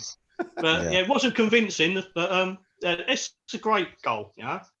And just coming back to it as well, I think since we've come back, since the restart of the Premier League, we've got 8 goals. Antonio's been involved in 6 of them, I think 5 goals and an assist. That is some statistic. That's incredible. But doesn't it just, I mean, what a player. It just goes to show you don't have to spend an absolute fortune for someone to be a star in the Premier League. £7 million signing from Nottingham Forest a few years ago. What a player he's turned out to be for West Ham. And as Rio says, he's single-handedly saving the club from relegation. Tim, a 3rd goal for West Ham, a 3rd goal for Michail Antonio. What's going on? We can't believe it. Are we still asleep? 3-0 up away from home? I don't understand it, you know. And Antonio, I think he did that on purpose to shut me up, because I've been one of his biggest critics as well. Wow, 3 goals, that's amazing. But yeah, no, Norwich is just playing that bad today. He shouldn't have had that much space, but anyway, I'll take it. Obviously, I think the game over 100%. Watford's come back and equalized. I don't know when that happens, but yeah, no, looks great for us. Okay, thanks for that. Yep, confirmation there from Tim that Watford are back at 1-1. Rio looks exasperated. What are you thinking there, buddy? I'm absolutely fuming. I'm absolutely devastated. I've been going to Norwich away for years. You know, it's the best day out in the whole bloody league. You have a great beer. There's loads of nice pubs. It's a decent little ground. You create a lot of noise. And the one time we can't bloody go there, look what we're doing. What's all this about? Yeah, absolutely right. It's taken 47 years for West Ham. Well, we're not there yet, of course, but you'd like to think that West Ham have probably, you know, on their way to victory here. 47 years. Flash. Watford won, Newcastle won. And Deeney, the goal scorer, Pinky? Absolutely, yeah. Penalty in the 52nd minute. I don't think when it comes to the crunch now, it's going to make the difference, but it'll keep the TV viewer occupied for another couple of weeks anyway. But, you know, if they go on and get another one, that might make it a bit more interesting. Yeah. Yes. The first bit of bad news for West Ham this afternoon. Watford pulling level against Newcastle, as Tim and Pinky have pointed out there this afternoon at Vicarage Road. We are almost on the hour mark. It is Norwich City 0, West Ham United 3. That's THREE.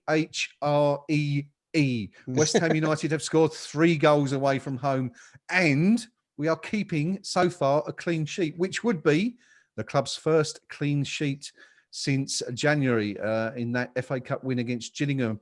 The only clean sheet that David Moyes has kept in the Premier League since returning to the club was against Bournemouth on, I think it was New Year's Day, in that 4-0 win in his first game in charge.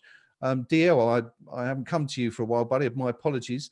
But, you know, we're going to enjoy this next 30 minutes, aren't we, for a change? Can we put our feet up and say that's pretty much job done? No, don't put our feet up, because at the end of the day, you know, Norwich can, although they don't score many, you know, they are capable. All it takes is 1 goal, and we are pretty fragile when we concede, let's be real. So be professional about it and just keep attacking. I think that's the way to go. Do not sit back, because we cannot sit back. If, you know, we're the sort of people that if we sit back on a broken chair, we'll go through it. So just carry on. And of course, carry on what we're doing. Go on the front foot. They can't cope with us. As soon as we sit back, it's going to be brown trouser time, I think. We've nearly seen a 4th goal for West Ham. Aaron Cresswell breaking down the left, putting in a low cross to the near post, where Antonio, I think it was Antonio, is nearly in for a 4th. Pinky? Yeah, absolutely. I mean, you know, smart work by Fornals to set up Cresswell, decent cross. Credit the defence there. I mean, Antonio, it'd have been a tough chance to bury, but he's on fire today, that's for sure. And he's going to present us with a real problem in the summer, because he's got 1 year left on his deal. He's the wrong side of 30. You're the chairman. What do you do? give him a 4-year deal, a 3-year deal, a 2-year deal? Is that going to be acceptable to him? And I wouldn't be surprised to see us listen to offers for Antonio in the summer. And there's no reflection on his ability as a player. It's just about contracts and what players want and what clubs can afford. So this could be kind of like a bit of a swan song for him at the minute. If it is to be a swan song, what a swan song it will prove to be. I'm trying to think, was it perhaps Frank McAvenny, the last West Ham player to score a hat-trick on his last match for the club against Nottingham Forest back in whenever it was, 91, 92, around that time anyway. But said farewell in superb style. And if, as Pinky says, Antonio, and we're just seeing Norwich have a shot there. Fabianski really being forced to make the first save, proper save. Or actually, no, that's not true. He made one in the first half, didn't he? His first save of the second half. Hernandez again is the player involved. He turns and loses Fredericks and is faced with a whole goal to shoot at, but aims it low to Fabianski's right, and the big pole is down smartly to smother it and prevent Norwich from opening their account for the afternoon and maintaining what could be his first clean sheet since January. So good stuff. Diving into the match thread quickly for a few comments on the Knees Up Mother Brown forum. Confirmation there from Dasnat, not two, that the last hat-trick for West Ham was Carroll's 11-minute clutch against Arsenal, of course, scoring those goals in quick succession. John saying we're too good for this league. I'm not sure John's aware which league we're in right now. The Hand of Dog says Antonio does try and runs himself into the ground. He deserves goals, but please can he work on his one-on-one finishing? Every time he goes through on goal, I don't expect him to score. We're just seeing Norwich with a chance. Again, it's blocked by Declan Rice, charged down.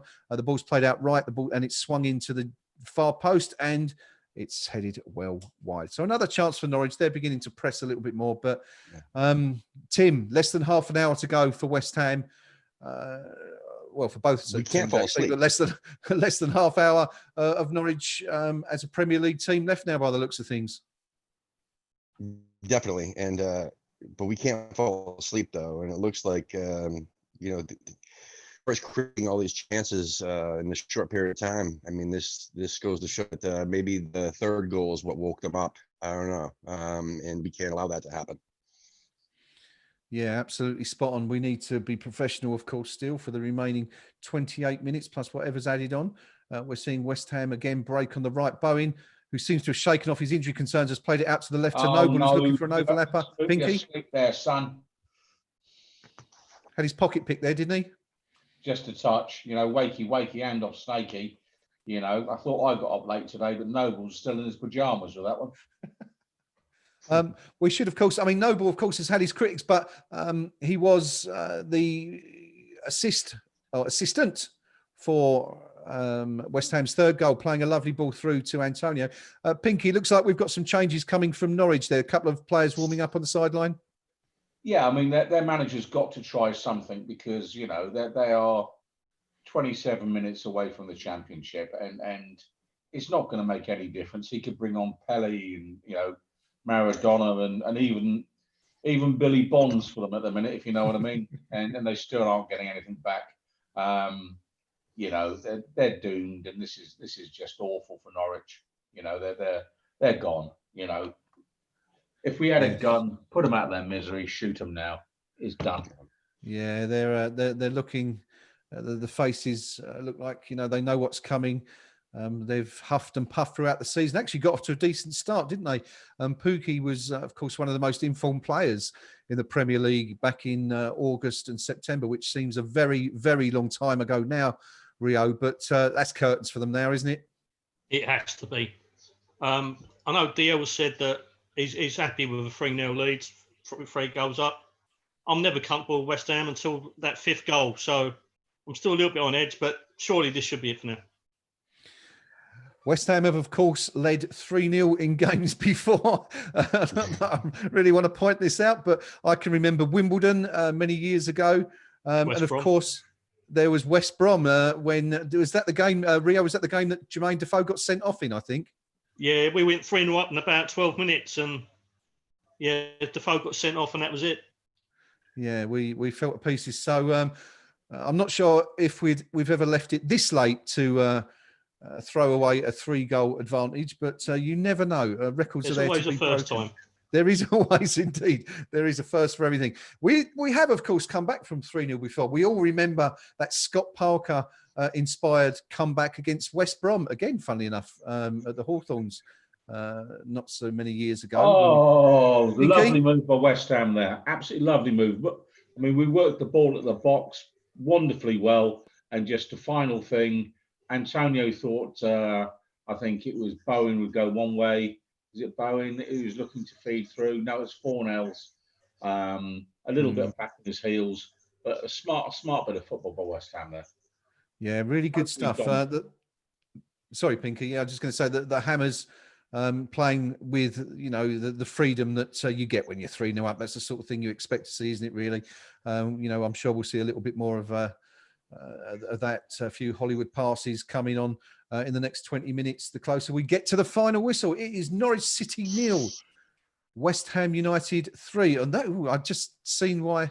Yeah, that's a really dodgy pass from the Norwich keeper to his defender there, with Antonio lurking with intent no more than a yard or so away.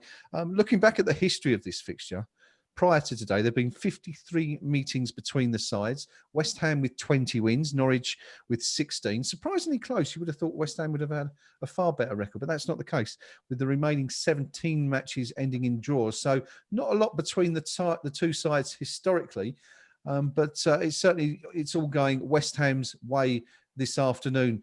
Tim, you are in David Moyes' shoes right now, or at least we're going to place you there. 20 minutes to go. What do you do? They might be a bit smelly, actually. You never know. What do you do? Yeah, are seriously. you going to make?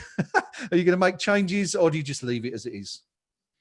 I make changes, but he doesn't until after the 80th minute. So I don't understand that. But yeah, I would absolutely get some fresh legs in there and try to go for a fourth. I mean, that's what I would do. I mean, what he's going to do is probably not sub anybody till the 85th minute, and maybe make 1 or 2 subs. And by then we could already have given up a goal, Yeah, we're seeing Norwich on the verge. Mr. Fark issuing instructions to 2 of his substitutes. One of them isn't Todd Cantwell, who is the player that was probably impressed most for them this season. Yeah. But DL, you if you're the boss, if you're David Moyes now, what are you going to do? You fancy perhaps giving a bit of time to a couple of players who've not really played a lot? Ben Johnson, Jack Wilshere, perhaps even. What do you do? I wouldn't. This is West Ham we're talking about, so I don't think I'd bring Johnson on. Just in case the defence is working, don't try and fix it. But yeah, give someone like Wilshere a run out, even Ayeti. You know what I mean? If he comes on and gets a goal, what his confidence would be sky high, wouldn't it? Yeah, absolutely. Especially in the games coming up, because this is West Ham again. The thing that worries me is that Antonio's not had an injury for a little while. We know his history of his hamstrings. Haller's only just coming back. Give people a run out now. Say, relax. Okay. Oh, good stuff. And that was close. The Fornells, yeah. I think DL, you're just seeing the Fornells opportunity. Yeah. Yeah, very good chance. Just don't mess about too much. This is the one time I don't want Moyes to bring on and people on just for the sake of it. Leave the defence alone. Maybe stick, say, Dirty Jack on. And then a forward. Doesn't matter if we don't score no more, because they've got to get forward to beat us. Yeah, and talking of forwards, Norwich are about to bring on 4 substitutes in one go, which is something I don't think I've seen before. This might be a first for the Premier League, including Mr. Cantwell, who I just incorrectly advised wasn't coming on, but it looks like he's one of the 4 players.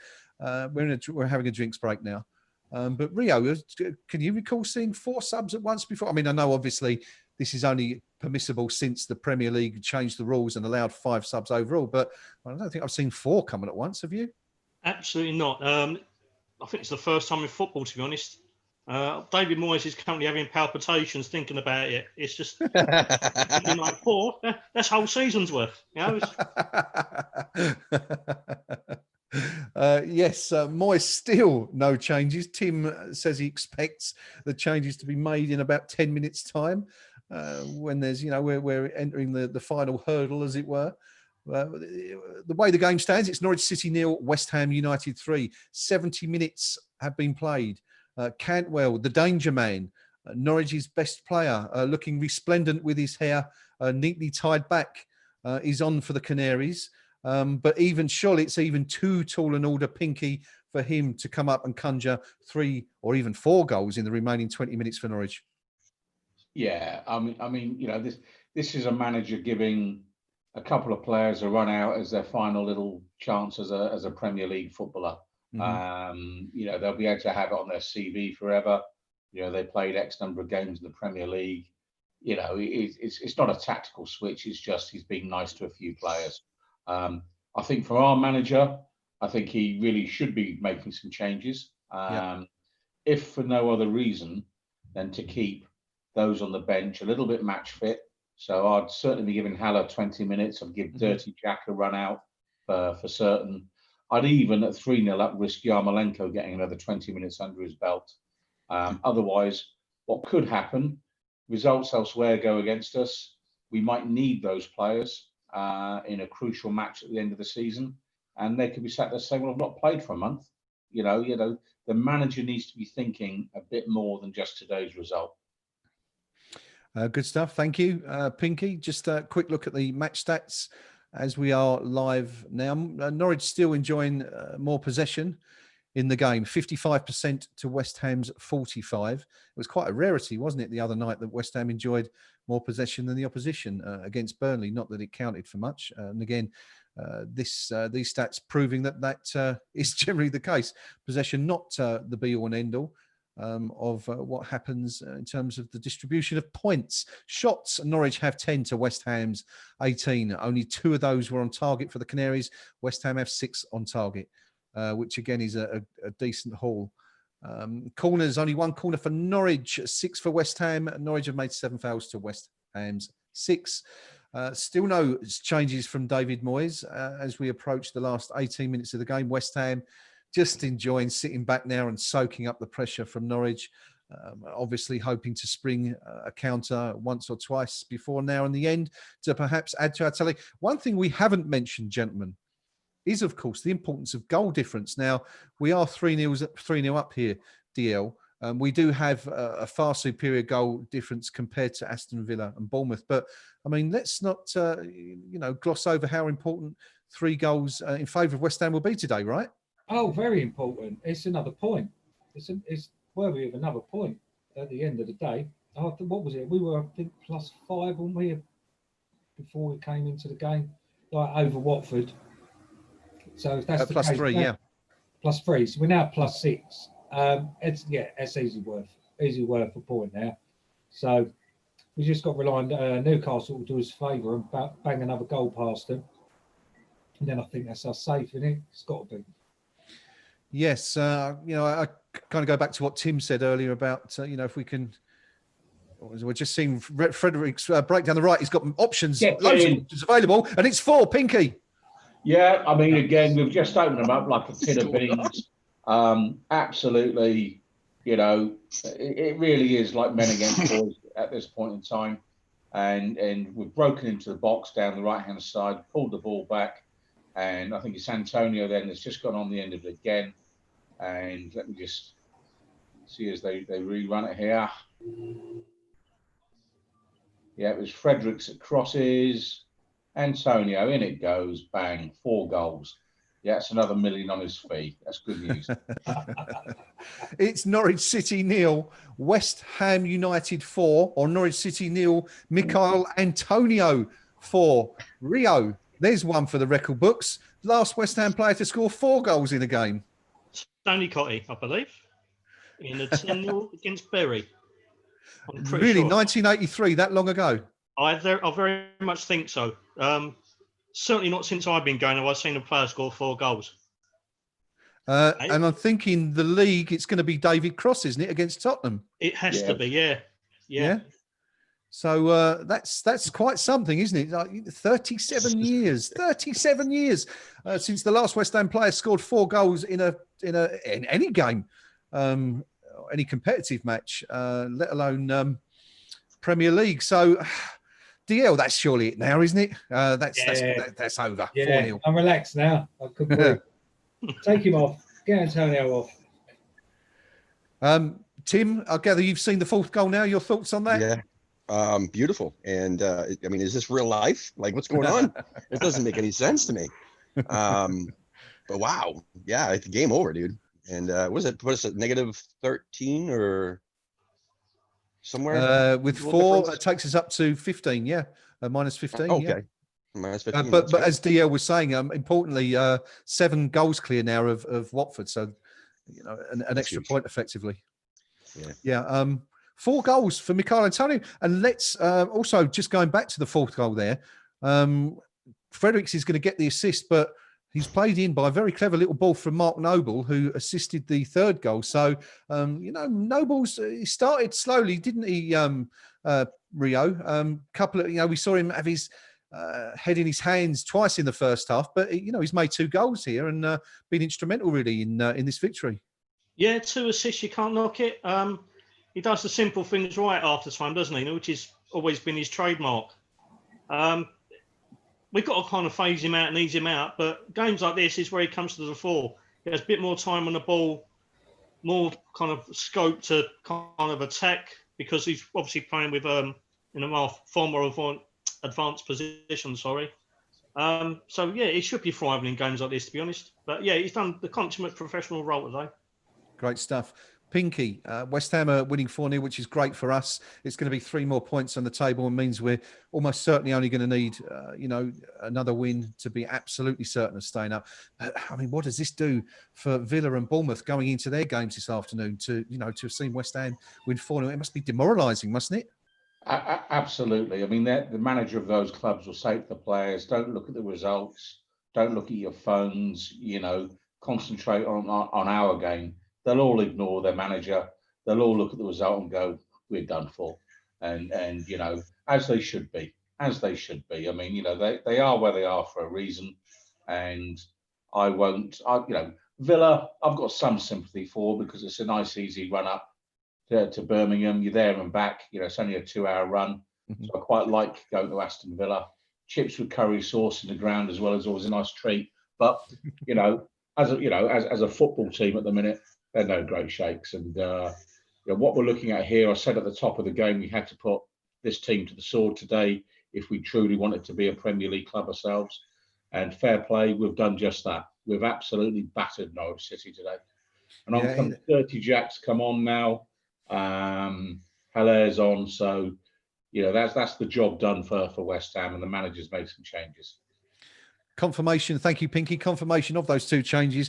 Jack Wilshere, Dirty Jack Wilshere, coming on for Mark Noble, who's we feel has played a very important role in this win today, and Sebastian Haller on for the hero, really, of today, Michail Antonio, who, as Rio said, has scored the vast majority of our goals since the restart, and has been absolutely outstanding today. I would imagine that when it comes to writing those match reports this evening, there'll be a lot of people giving Antonio a 10 out of 10 for that performance this afternoon. You don't see that often. He really has taken this game by the scruff of the neck and destroyed Norwich almost single-handedly.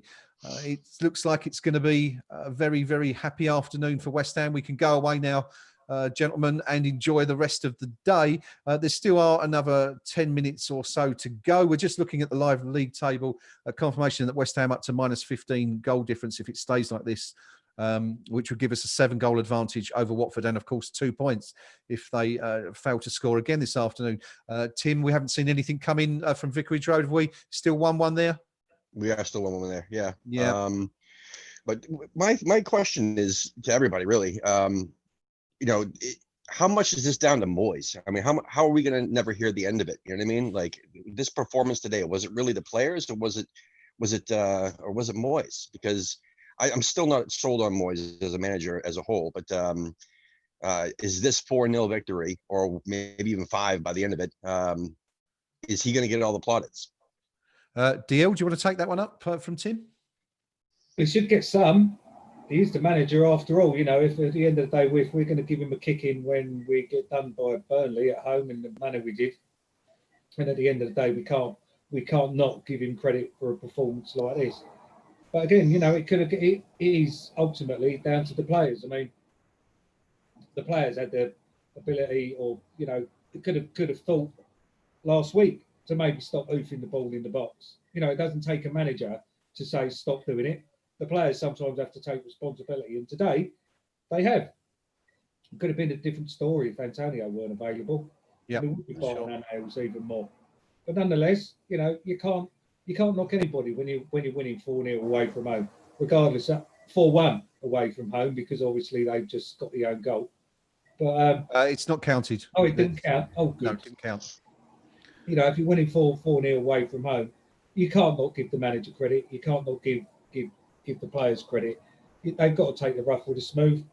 So yeah, he's got to have a pat on the back from this. He's got it right. He's got the formation right, and he's obviously G'd him up.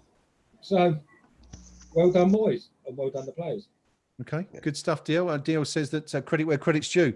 To that, Rio, your thoughts on that question about David Moyes from Tim? Yeah, I mean, I completely agree with Tim in some respects. I'm not a Moyes fan, as I've said before. I find him largely uninspiring. I don't find his use of the subs bench particularly productive. But as DL says, to credit where it's due today, the players have come up trumps, and they have taken more responsibility today, which is a good sign. I think the level of the opposition also plays in our hands. Norwich aren't obviously that great. Yeah. But where we kind of lacked imagination and responsibility on Wednesday night, we've come to the fore. So, yeah, we've got to give him a little bit of credit where it's due. And one of the things we have done incredibly well today is our delivery from dead ball.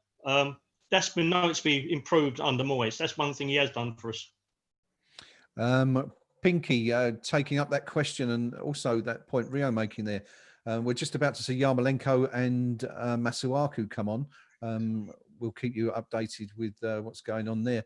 But, how much has Kevin Nolan had an influence, do you think, Pinky, in the set pieces especially? No. And sorry, also Tim's point, what credit should be given to Moyes? I think for my money, the real thing today is the quality of the opposition or lack of. Again, at the start of the broadcast, I said, look, on paper, we are a vastly better team than Norwich City, and player for player, man for man, all over the park. And you add them all together, and it's the difference between a Premier League team and a Championship team. And, so I take DL's point about if you criticise the manager when we lose, you've got to give him some praise when you win, and that's fair enough. But ultimately, what this is about Norwich City having a very ordinary squad by Premier League standards.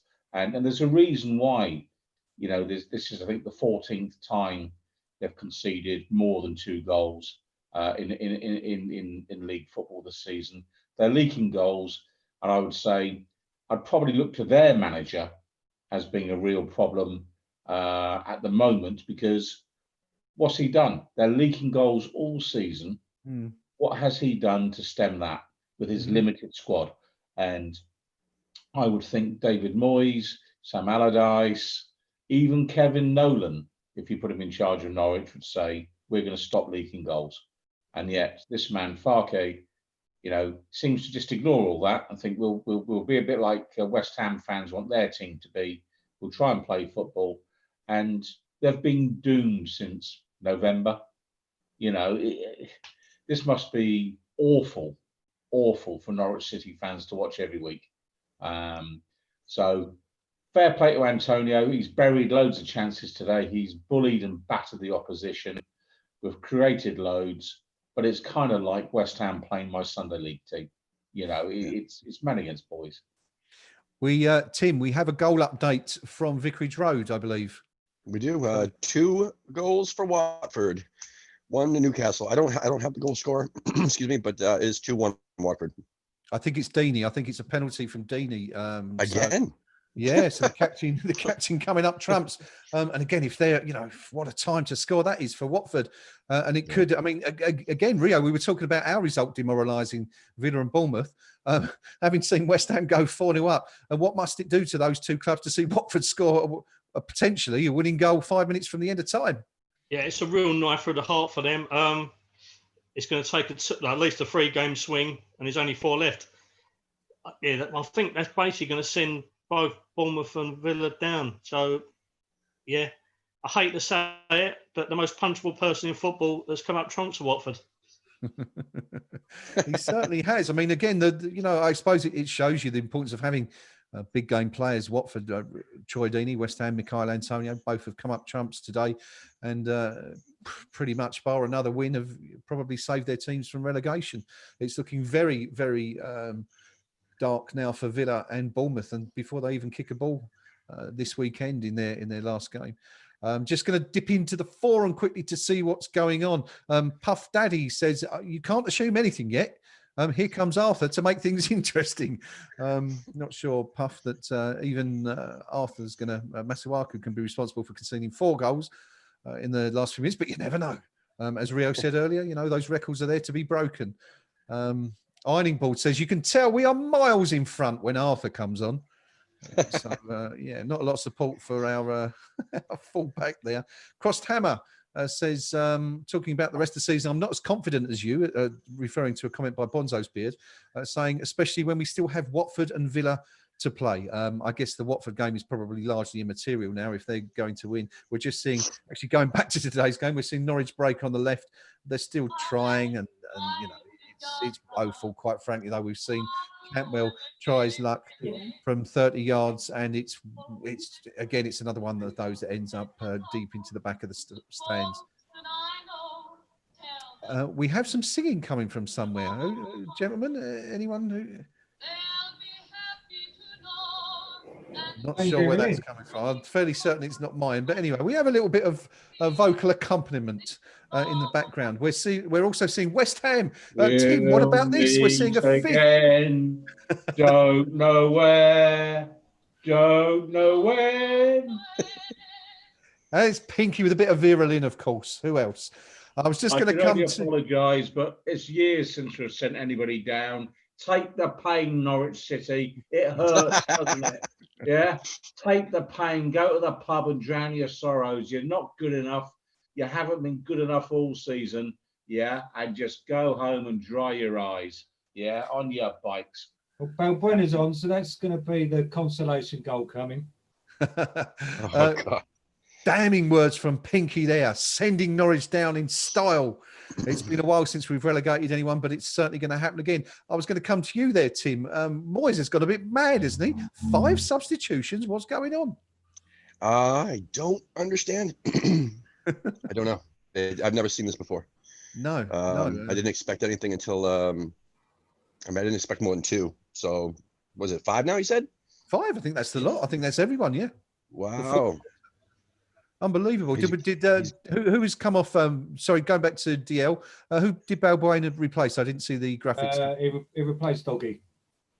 Bonner taking a much deserved rest after having come back and played regularly for the last few weeks. We are into the closing stages. 2 minutes of normal time remaining. It's Norwich City 0, West Ham United 4. We've scored 4 goals. We're keeping a clean sheet. David Moyes has made 5 substitutions. I don't know about the clean sheet bit yet, mate. There's everybody, all of ours are in, or apart from one now, Haller, are in our half. Don't be surprised to see them get a consolation. Yeah. We're 4-0 up. We've got 11 men behind. We had 11 men behind the ball. Come on. Well, we've just seen Norwich with a free kick there, haven't we? Whipped into the back post, and they put it straight into touch. So I guess that that's probably a microcosm of their season there. In one simple move, they had about 8 men in West Ham's box lining up to get on the end of it, and it's just sent straight over the byline for a West Ham goal kick. The game is up for Norwich. That's it. They're going back down to the Championship. For West Ham, we are pretty much going to be 1 win. It might not even need another win yet, but no more than a win away really from Premier League survival. It's been a very, very good day for West Ham so far. For those of you who are joining us on the stream, stick with us after the final whistle. We're going to stay on and discuss the ramifications of today's what should be a victory now as West Ham press forward looking for a 5th. Hopefully the guys can stay with me for another 45 to 60 minutes so we can discuss that. But it's been a fantastic day. Rio, what a day for West Ham. First, clean sheet, as we said, looks like we're going to hold on for a clean sheet. 4 goals. three more massive points, and also really improving our goal difference. It's great stuff. Yes. Yeah, it's absolutely amazing. Wins like this away from home are few and far between. So, despite the level of the opposition, despite the fact it's been like a training game at times, Yeah. let's just make the most of it. Let's enjoy it. You know, it's been a great day. We've seen a striker get 4 goals for the first time in 30 odd years. It's a very rare occasion, so let's make the most of it. I'm just looking at the stats to see the last occasions on which West Ham scored 5 goals in the league. Of course, we scored 8 against Macclesfield in the Cup a couple of years back, and we put 6 past Brighton in the Championship back in 2012. FA Cup, of course, we went to Blackburn and scored 5 in February 2016 and beat Burnley 5-1 in February 2011. But you have to go back a long time to see West Ham do as well as this. I'm thinking Derby, perhaps, Pinky. Was it not Derby? We scored 5 out a few years ago away from home. 0, and fair play to the Derby mob. Not an empty seat. Yeah, they stayed right to the bitter end, and we battered them that night. That was a terrific night at their place. Yes, you have to go back a long time. It doesn't happen that often. Last time West Ham scored 4 goals, we, of course, beat Bournemouth, fellow relegation candidates, 4-0 in David Moyes' first game on the opening day of 2020. That was the last time we kept a clean sheet in the league. So that would be interesting, wouldn't it, to have 2 4-0 wins and no other clean sheets between. We're seeing West Ham attack. Pinky looking for a 5th here. Yeah, we are, and I'd say if any team's going to get another goal, it'll be us rather than Norwich. But a little bit of showboating going on there for Masuaka and Yarmolenko, the pair of them. But again, they're 2 players that I'd ship out straight away. So, it's as happy as I am with 4-0, we can't gloss over the fact that we still sit in 16th place.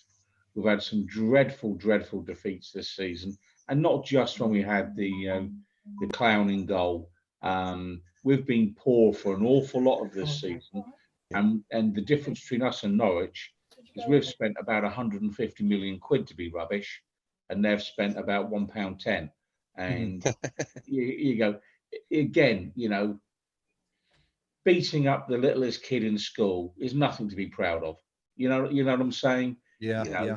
Let's go to Man City and give them a game occasionally. Let's go to Manchester United and give them a game occasionally. Picking on plucky little Bournemouth or nice little Norwich, come on, we're better than that, surely. Yeah, it's a really valid point that Pinky, perhaps is this what we've been reduced to as a fan base? Is that the what 10 years of the current administration has done to the fans, that here we are, absolutely ecstatic that we're beating Norwich 4-0 away from home when Norwich have only gained 21 points from their previous 33 Premier League matches. This is not really where we want to be as a club. Of course, we're just seeing Norwich try and eke out an opportunity, but West Ham smothering it well on the edge of the box. Is this, of course, we are at the final whistle. In fact, that is game over. 93 minutes and 13 seconds. And that is the end of Norwich in the Premier League. They are relegated as a result of today's defeat. Some very long faces from Norwich players there, as you would expect right now. It's been a good day for West Ham. As we were saying, this is not really where we want to see West Ham. Of course, Pinky making some very, very valid points there. As a club, we expect to be, it's difficult football. We all expect more from our clubs, I guess. But West Ham, given the fact that 4 years ago we moved to this brand new stadium with a 60,000 capacity, and we're told the reason for doing that was that we'd be able to challenge, in the upper echelons of the Premier League and be a real force going forward. Yet here we are, 4 years later, just about emerging from a relegation scrap successfully, with David Moyes back in charge for a second spell. Let's come back to that in a minute, but let's just talk about the game today for now. Let's do that one. Dio, I'll come to you. A perfect day for West Ham today, really. Oh yeah, you can't grumble. Clean sheet, 4 goals away from home. I get Pinky's point. Yeah, it's Norwich, but come on, these days don't come around often. Twice this season, is it? So yeah, good game really. Good game, said Brucey. Good stuff. Rio, your immediate thoughts upon the final whistle? Yeah, it's a job well done, very professional.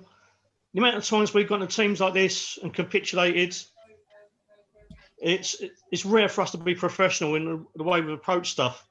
And we've done the job, we've relegated the side, not 4 goals away from home, 3 points in the bag when we desperately need it. So, yeah, professional job done today.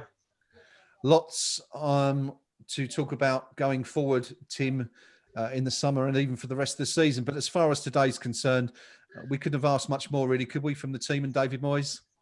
No, great performance. And the fact that we did this against Bournemouth as well just goes to show that, we belong here and they don't. Same with Norwich, obviously. But like Pinky was saying earlier, though, I really wanted to say that, we should have done this against Newcastle. We should have done this against Burnley. You know what I mean? Those are the type of teams that we should be doing this against. Obviously, we'd like to give, City and all those bigger teams a game, but I'm talking about like the mid-table teams. Those are the teams that we should be smashing and thrashing, but especially with the guys we have on paper. But anyway, great performance today. Super happy. Yeah, good stuff. West Ham securing a 4-0 win for the second time this season. It's a first clean sheet since January, and it's almost Premier League safety assured. One more win, as Tim mentioned earlier in the stream, would probably be necessary. But Pinky, we're happy with what we've seen today, right? In places, I mean, outstanding from Antonio. Let's give credit where it's really due. They couldn't handle him at all afternoon. He battered them, he bullied them. His power, they had nothing, absolutely nothing to combat him, and he was the real difference today between the sides. I thought this afternoon, Declan Rice, that's the quietest afternoon he'll ever have in a West Ham shirt again. Yeah. We were better than them in every department. One doubt I've got in terms of basic organisation, there was a defensive free kick in the first half. The way our wall lined up, we had Pablo Fornals, who I think is probably our shortest player, on the end of the wall, and 5 yards, basically doing nothing, was Fredericks, who's about a foot taller. So again, are we actually doing enough on the training ground to say this is how we're going to defend things like free kicks? And so winning today 4-0 against a team that's now their 7th defeat on the spin, great, it's 4-0, but let's not fool ourselves. We've done what we had to do today, but the fundamentals of why we are in the position we are have not changed. And I'm looking at the squad now and I'm thinking major surgery required yet again. Yeah, we're buying players at the wrong stage and the wrong age, and for the wrong reasons. And whether it's a change in manager, a requirement for director of football, or a change in ownership, we are not functioning as a club like West Ham United really should, and that's a concern to me. Big concerns going ahead. I don't think any of us would doubt that. Much to talk about going forward and how we recover in the summer. But as far as this season goes, Tim, you said earlier in the game that you think, even if we do win today, we still need another win. Watford, of course, have won also this afternoon. So do you stick with that? You're happy with that? We're still one more win away from safety. Or at least maybe a draw against Watford, I guess. Maybe just at least a result would definitely make a save. I mean, I'd be most comfortable with the win, with one more win. But on that note, I do have to go. But no worries. I can't thank you enough for having me on today, and great to see you guys all again, and nice meeting you, everybody. Tim, thank you. Yeah, you've been fantastic. Thank you for joining us today and standing in for the other guys. And let me just say before you do go, of course, Tim, for those who haven't met him before, Tim runs the American Hammers TV YouTube channel. There's some fantastic content on there. It's updated on a regular basis, a lot more regular than we do, that's for sure. So once you finish with our stream, go over to American Hammers TV on YouTube, take a look around and see what the guys are doing. Some really good content coming, not just from American Hammers, it's coming from English Hammers, from New Zealand Hammers, from Hammers all around the globe. So pop over there and say hello. Tim, thanks for joining us, and we'll definitely see you again soon, buddy. Definitely. Thank you so much. Cheers, Matty. Well, there you go. See you guys. Ta-ra. So it is with myself, Rio, DL, although not right now because he's popped off briefly, and the Pink Palermo, that we look back at this afternoon's win against Norwich. A fantastic win for the Hammers on the day, one that should secure the club's Premier League status going forward. Rio, I haven't actually seen confirmation yet of Watford's game, but have you seen anything to confirm that they have indeed? Or Pinky, have you seen anything? They have. That game is over. So Watford 2 have won this afternoon. A vital win for the Hornets. It takes both West Ham and Watford onto 34 points from 35 games. 6 points clear of Bournemouth, 7 points clear of Aston Villa, who have 4 games remaining. And that's got to be it, isn't it, Rio? Now, I mean, bar an absolute miracle, bar a 2007 type recovery from Bournemouth or Villa, that's it. They've gone with Norwich now, wouldn't you say? Well, I think Villa have definitely gone.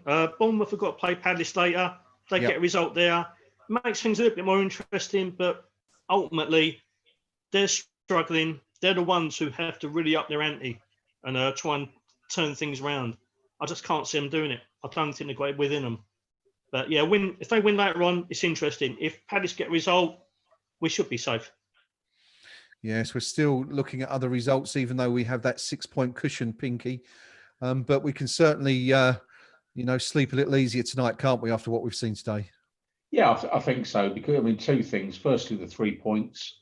And, let's be honest, if we had won 1-0 with a goal in the 92nd minute, it's still 3 points. But the four goals, it boosts that goal difference, which could be worth a point. But far more than that, it puts a dagger through the heart of Villa and Bournemouth. And ultimately, it's still in our hands, because with Watford to come and with Aston Villa to come, never mind what else goes on elsewhere, or depending on other clubs, if we win those 2 games, we stay up. And that's got to be our mindset. Is, I said 3-4 weeks ago, win the matches that matter. That's the whole point of a league and a league. And, I don't care that we've lost to Club X, Y, or Z, who are 10 places further up the league table than us. Time to worry about that was September. In the position we found ourselves in at the restart, it's a league within a league. Win the games that matter, and just stay at the table. We'll then come into the summer period, and from the weirdest season of all time, we're now about to go into the strangest transfer window of all time, because at the end of the day, we'll have all the usual posturing from agents, players, and blah, blah, blah. Yep. And David Sullivan will be sat there going, this is like a game of poker where I've got no money in the pot, but I'm going to convince someone I've got the strongest hand in the world. And you will see the genuinely wealthy clubs who are cash rich picking off star players, not just to strengthen their team, but actually deliberately to deny a competitive challenge from anyone who's outside that top 6. So, you don't just buy players to strengthen your team, you'll buy a player to weaken the opposition. And the likes of Manchester United have the financial firepower to do that. Manchester City, Liverpool. So clubs that are nipping at their heels will see themselves getting raided for top draw players as well. And ultimately what we saw today was the uneven nature of the competition. A very well-run football club in Norwich City, and I'm unstinting my praise of their directors and the way they behave, and are good custodians of that football club. But they've tried to play football with a team that isn't quite good enough, and they've got relegated. And they've been thrashed by a West Ham United side, at which we've chucked an awful lot of money, and we're only 4 or 5 places up the league table than them. And there is something that is inherently uncompetitive in the Premier League now, and it's getting worse. And my fear is the COVID situation will exaggerate that again, because clubs are in serious financial peril, and they will be selling, that's for sure. Yes, and I guess, of course, the the fact that the Premier League have already decreed that next season teams will be allowed to continue with the 5 subs rule is only going to serve to, help those clubs that really want to cherry pick the best players from other clubs as well. So it'll be interesting to see what happens there. But some really good points. Thanks, Pinky, for that. We are, of course, going to be keeping an eye on the web to see when David Moyes' press conference goes live. So assuming we're on there long enough, we will let you know what he's saying. But no doubt David Moyes is going to be absolutely delighted. He's virtually kept West Ham up now. Job done as far as Moyes will be concerned, I would imagine. So we'll come back to that in a minute. Before then, I just want to say that we'd love to hear your comments. Everyone watching the stream and posting on the Knees Up Mother Brown forum match thread. Let us know what you think of the game today. Let us know what you thought. Who was your star player? Where were our weaknesses? Were there any at all? Do you think West Ham are, going to stay up now? Do you think that's it? Do we need another win? Let us know what you think. We've got the YouTube chat. We're keeping an eye on to see what comments are coming in. We're also keeping an eye on the Knees Up Mother Brown match thread on the forum to see what you guys have got to say. So let us know. Let us know your thoughts, and we shall engage for the foreseeable. Rio, David Moyes, vindicated now? Today, I don't know about in general, but today he's got everything right. Again, the level of the opposition plays a huge factor in there. Yeah. But we've got a lot of the stuff that we needed to kind of re-evaluate after Wednesday's game completely right. We was more purposeful in attack. The players took a little bit more responsibility.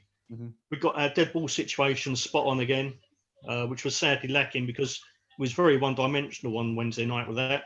Yeah. But yeah, he's changed it around a little bit again today. Brought Noble in, played a higher pressing game, which we didn't do on Wednesday night. He's paid dividends. You can only beat what's in front of you, and we've often failed to do that. That is, of course, the very good point. You can only beat what team you're presented with, each and every week. And West Ham have done that today. They've done a really solid professional job. We're just seeing Michail Antonio to my left here, my smaller screen, being interviewed by BT Sports. I can't tell you what he's saying because my audio is turned down, but I'm sure you guys will let us know. But what a performance, DL. Good to have you back, by Michail Antonio. The first 4-goal haul by a hammer since Tony Cottee against Bury in the Milk Cup back in 1983.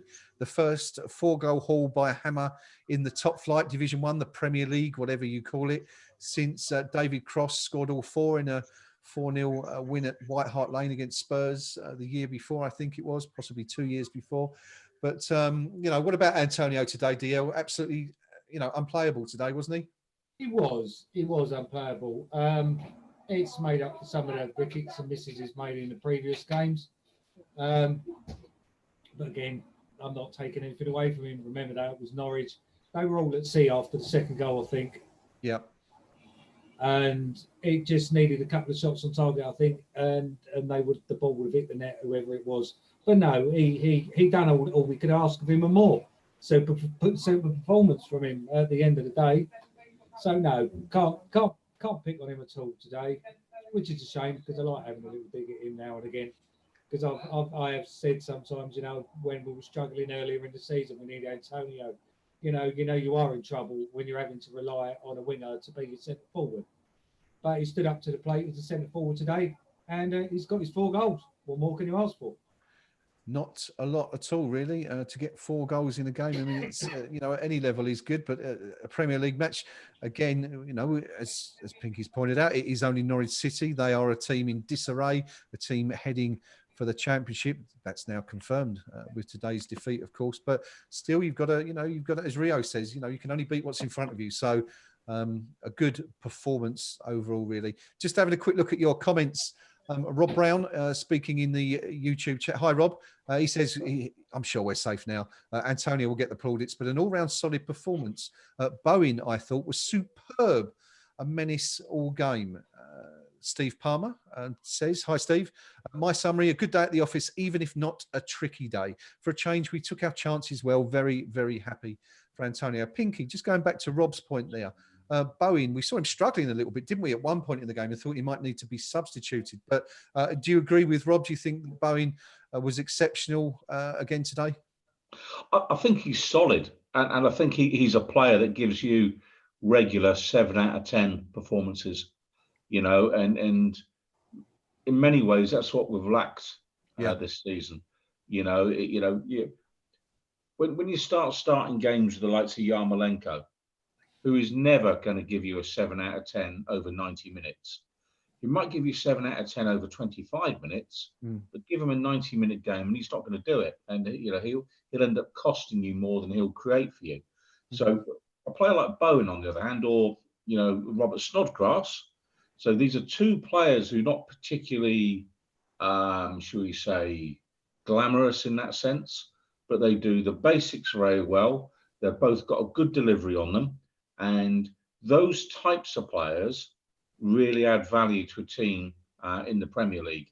Yeah. So Bowen gets a gold star on the margin from me today, and generally, as does Robert Snodgrass, who I think is one of the very good, hard-working players, and was unfairly tarnished at the start. I mean, he had a difficult start to his time at West Ham, did Bobby Snoddy. In the season he joined us, he came through partway through and was the most fined player at the club that season.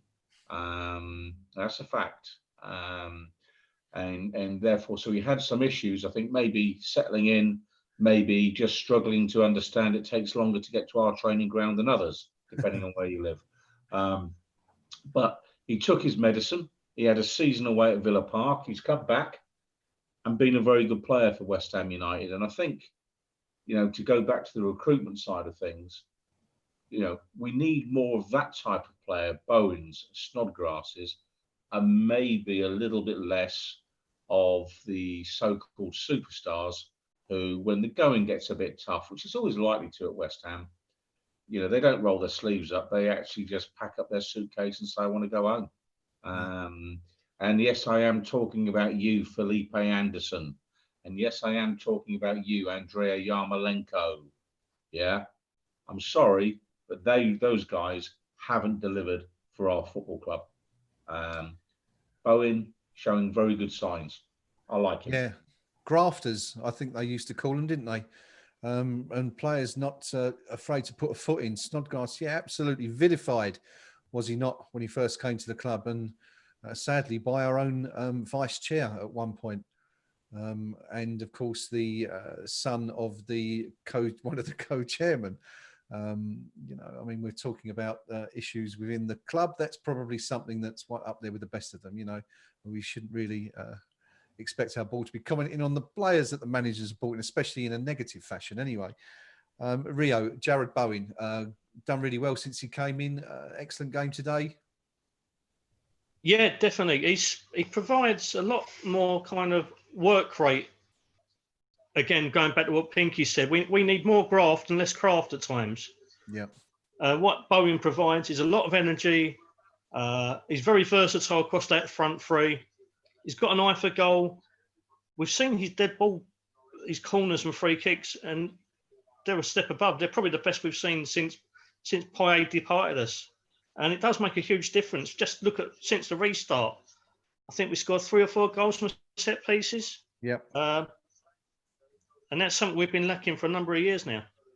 Now he brings a different dynamic to our front three. And obviously, where he stepped up from the Championship, he's probably got a point to prove. And he's taken his chance and grasped it by the scruff of the neck. Yeah, there's Pinky made an interesting observation, one of many in the game, that Noble, I think it was you, Pinky, anyway, when Noble went to take a corner and Bowen essentially shrugged him off and said, I'm taking these. So clearly he's been given that opportunity to do that by the club. And as Rio rightly says, it's working out, isn't it? The deliveries have been solid. We're scoring goals from set pieces again. And that's a positive thing.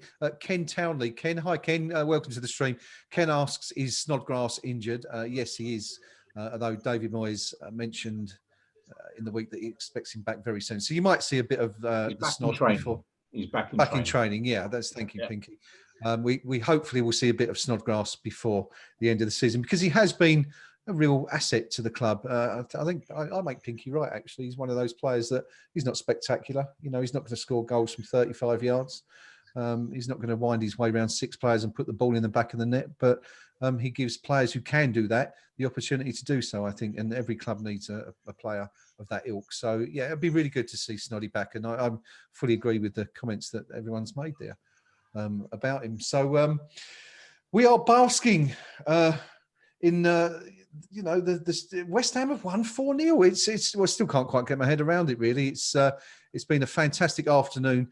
The other games kick off. Bournemouth and Villa, of course. How do they come back from this? You know, it's going to be really tough for them to do so. But that's not our concern. All we're worried about is that West Ham have won.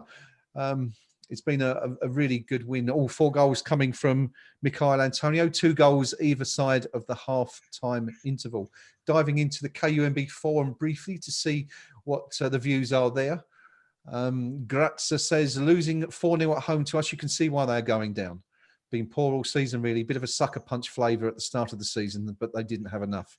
Looks like dead men walking the whole game, which is essentially what Pinky was saying throughout the second half there. Grazza thinks we should have made changes earlier.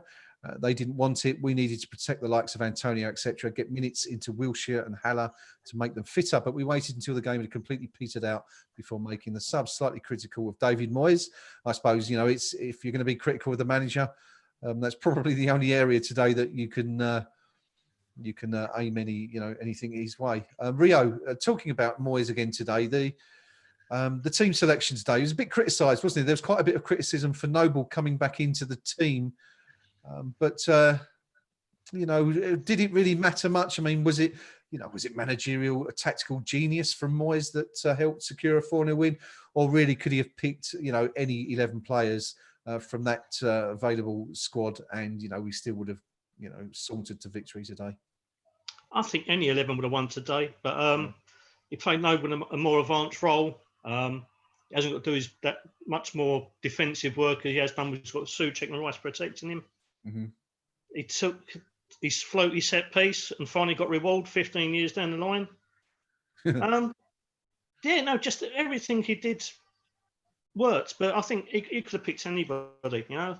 I think everyone was expecting Noble to come into the side and automatically drop back into that really deep quarterback kind of role. Yeah. And he didn't. He played a lot more advanced and it worked. You know, he unlocked Norwich's defence on a couple of occasions, provided what he always does, a bit of a consummate professional performance against a lower ranking side.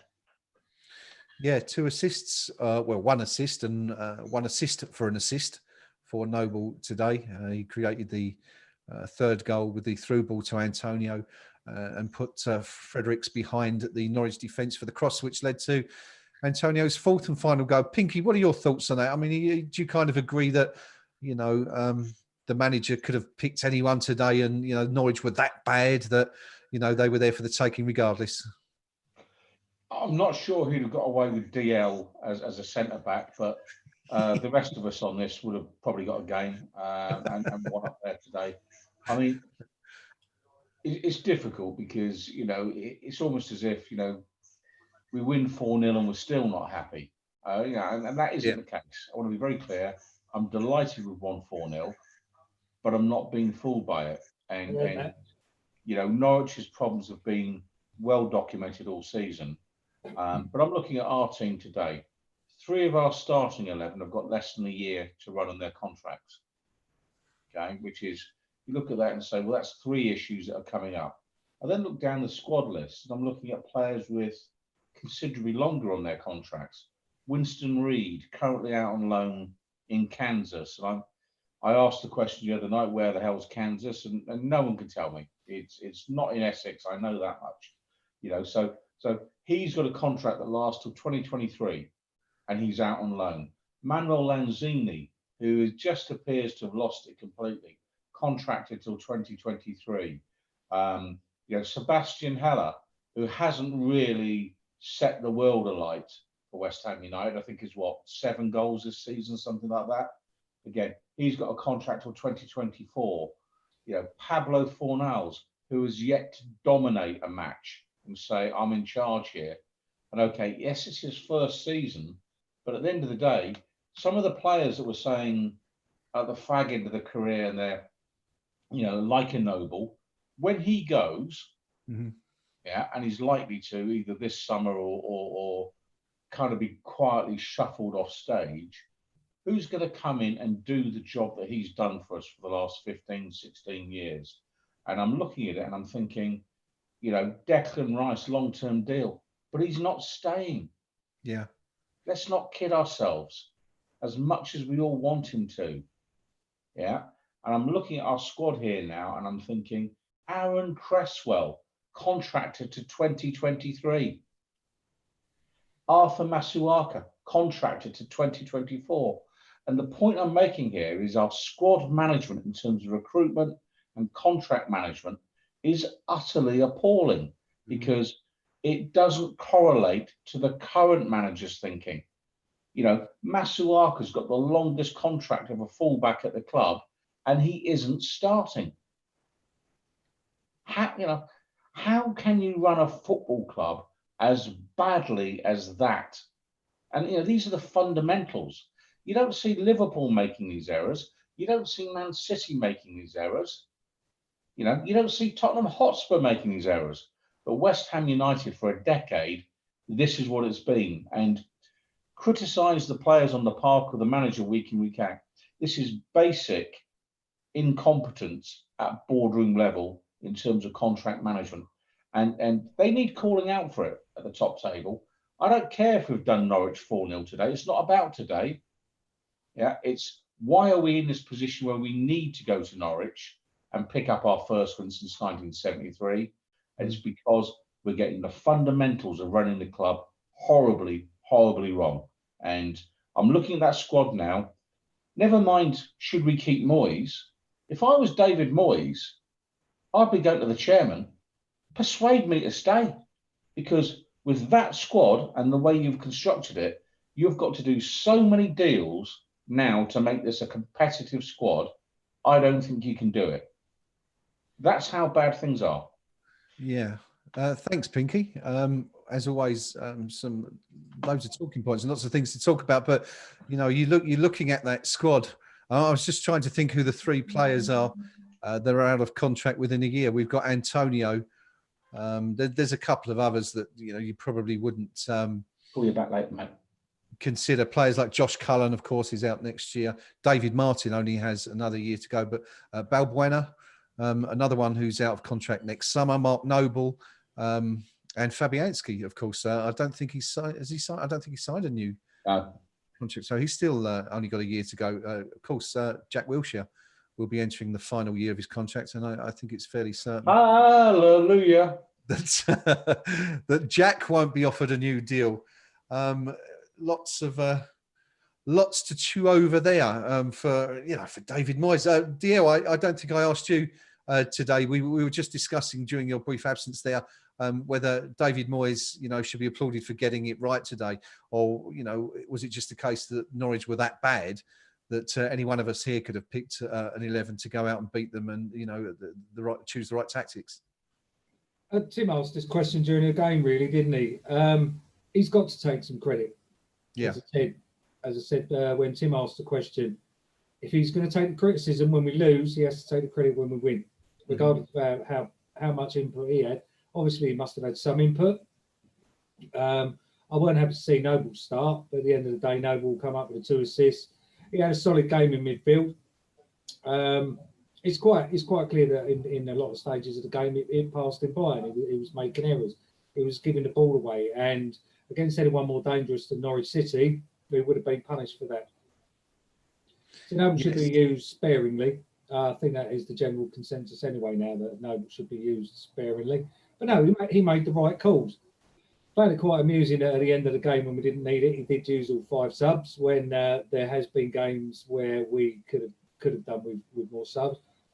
But that's David Moyes, isn't it? He's his own man. He does what he wants to do. I think Pinky made a good point about the squad, and Moyes going to the board and saying, persuade me to stay, because the squad is disjointed. We touch on this every podcast, whether it be the mod pod or whether it be now. There's just too many different players from too many different managers. We don't have any cohesive plan of what to do going forward. Now, if we're to keep Moyes, we need to have full control of the transfers. We need to start getting rid of the players that are not David Moyes players. And by that, I don't mean ones he's signed, but ones that work into whatever system he's going to use. Masuaku, good Lord, why is he on such a long contract? Even Cresswell, we had his day, you know, we only appeared a couple of times, but at one point he was good enough to play for England. He's now not good enough to play for West Ham. He's another one who's gone off of a sudden cliff edge to championship standard. Now, I like Aaron Cresswell. He's a good, hard-working pro. He's part of the furniture, but he's an Allardyce signing. Masuaku, he's Allardyce as well, isn't he? So, at fullback, first choice left backs are all Allardyce signings, and yet 11 years after Allardyce took the helm is when their contracts start expiring. 12 years in Masuaku, that's horrendous. It's absolutely horrendous. Yeah, thanks, DL. Yeah, just dipping into the chat there. Ken Townley says, "Pinky, telling it like it is. Things that have to be said." Absolutely. Cockney Hammer says, "Agree again with DL." Peter Jones also says, "Well said, Pinky." So Pinky's comments obviously resonating there with some of the fan base, and especially those of you on this stream. Thanks again for all of you who are watching. Please get your comments in. Let us know what you think of today's game, where you think, you know, the rest of the season's going to go. It'd be great to hear from you all.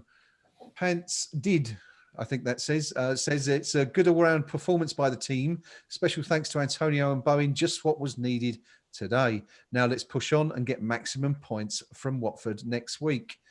Ken Townley, yes, says he hopes, also referring to Snodgrass, who we were talking about a few moments ago, says he hopes too that Snodgrass makes an appearance again before the season ends. I think we'd all like to see him back, however briefly, Ken. Let's look ahead to Watford now. Points are in the bag. We've done Norwich. That's done. We're up to 34 points.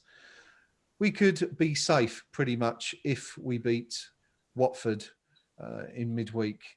Rio, let me come to you first, buddy, because it's been a while since we've heard from you.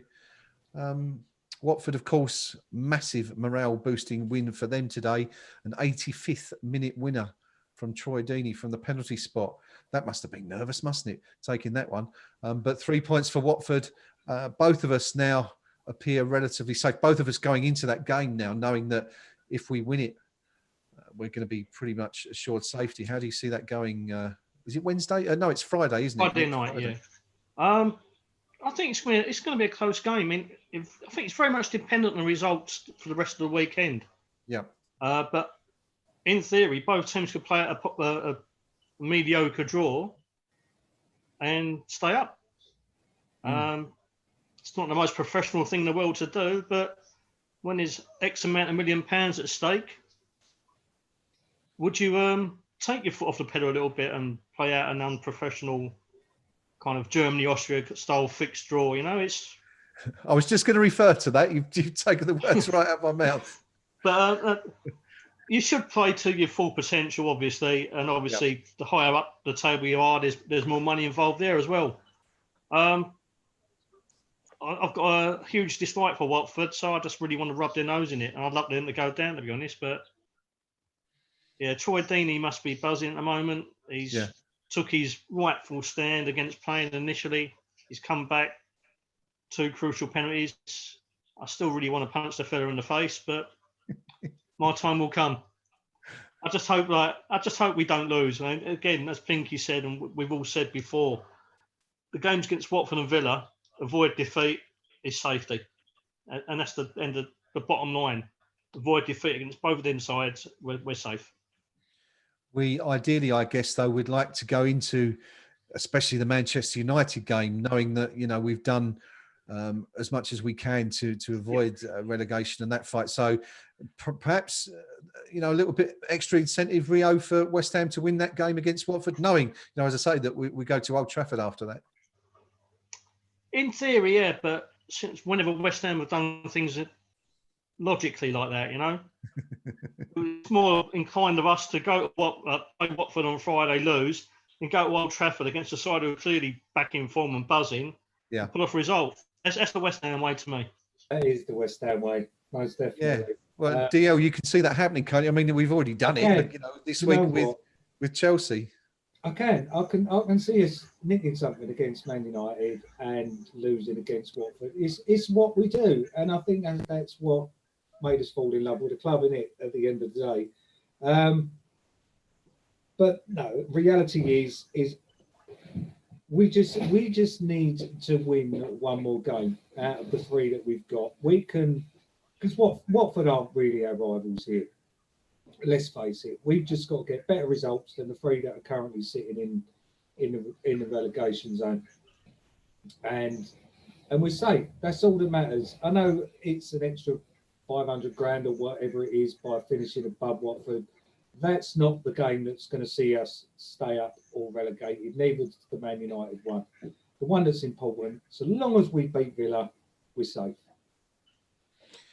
Yes, it's, you know, I guess ideally, Pinky, we don't, you know, we want to go into that last game knowing that, you know, we've stayed up and it's all done and dusted. Is it? Can you? Well, that was our greatest fear, or perhaps one of them, wasn't it? Going into the final game of the season, thinking that you know, we're going to have to win this, or at least avoid defeat against Villa to stay up. Yeah, and even before a ball was kicked at the start of the season, never mind, you know, by halfway through, I was looking at the Aston Villa fixture thinking that's the decider. You know, so what, you know, last June 2019, I was looking at that thinking, bloody hell, Villa on the last day. But you don't want to be going into that final day needing anything.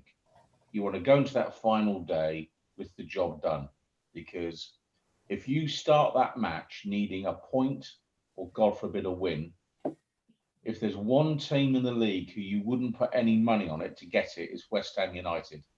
You know, and we'd have 800 shots on goal, and you just know that is the day that Villa decide they're stopping everything going in. You know, they're putting a blinding performance. You know, John Terry would probably turn out from that day. So we have to get the job done before then. One thing I wouldn't even entertain is any thought of a nice, comfortable, convenient draw with Watford. We've seen teams over the years try and do that. I think in the Great Escape season, we had a couple of clubs around us thought they could get away with that sort of shenanigan, and it bit them on the backside. We've seen Manchester City famously think that they'd done enough, and I think they ran the ball into the corner when they were desperately needed to score a goal or something like that. So you can't be doing that sort of thing.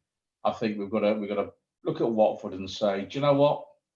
If we think we're the Premier League club, if we believe we're the club that deserves to be in the Premier League, then prove it. Prove it by beating them. It's Watford. Seriously? West Ham United being concerned about playing Watford? You know, and that isn't arrogance. It's actually, we've got a 60,000 seat stadium, a huge support base. We've actually won enough in our time to be a proper club. Yeah.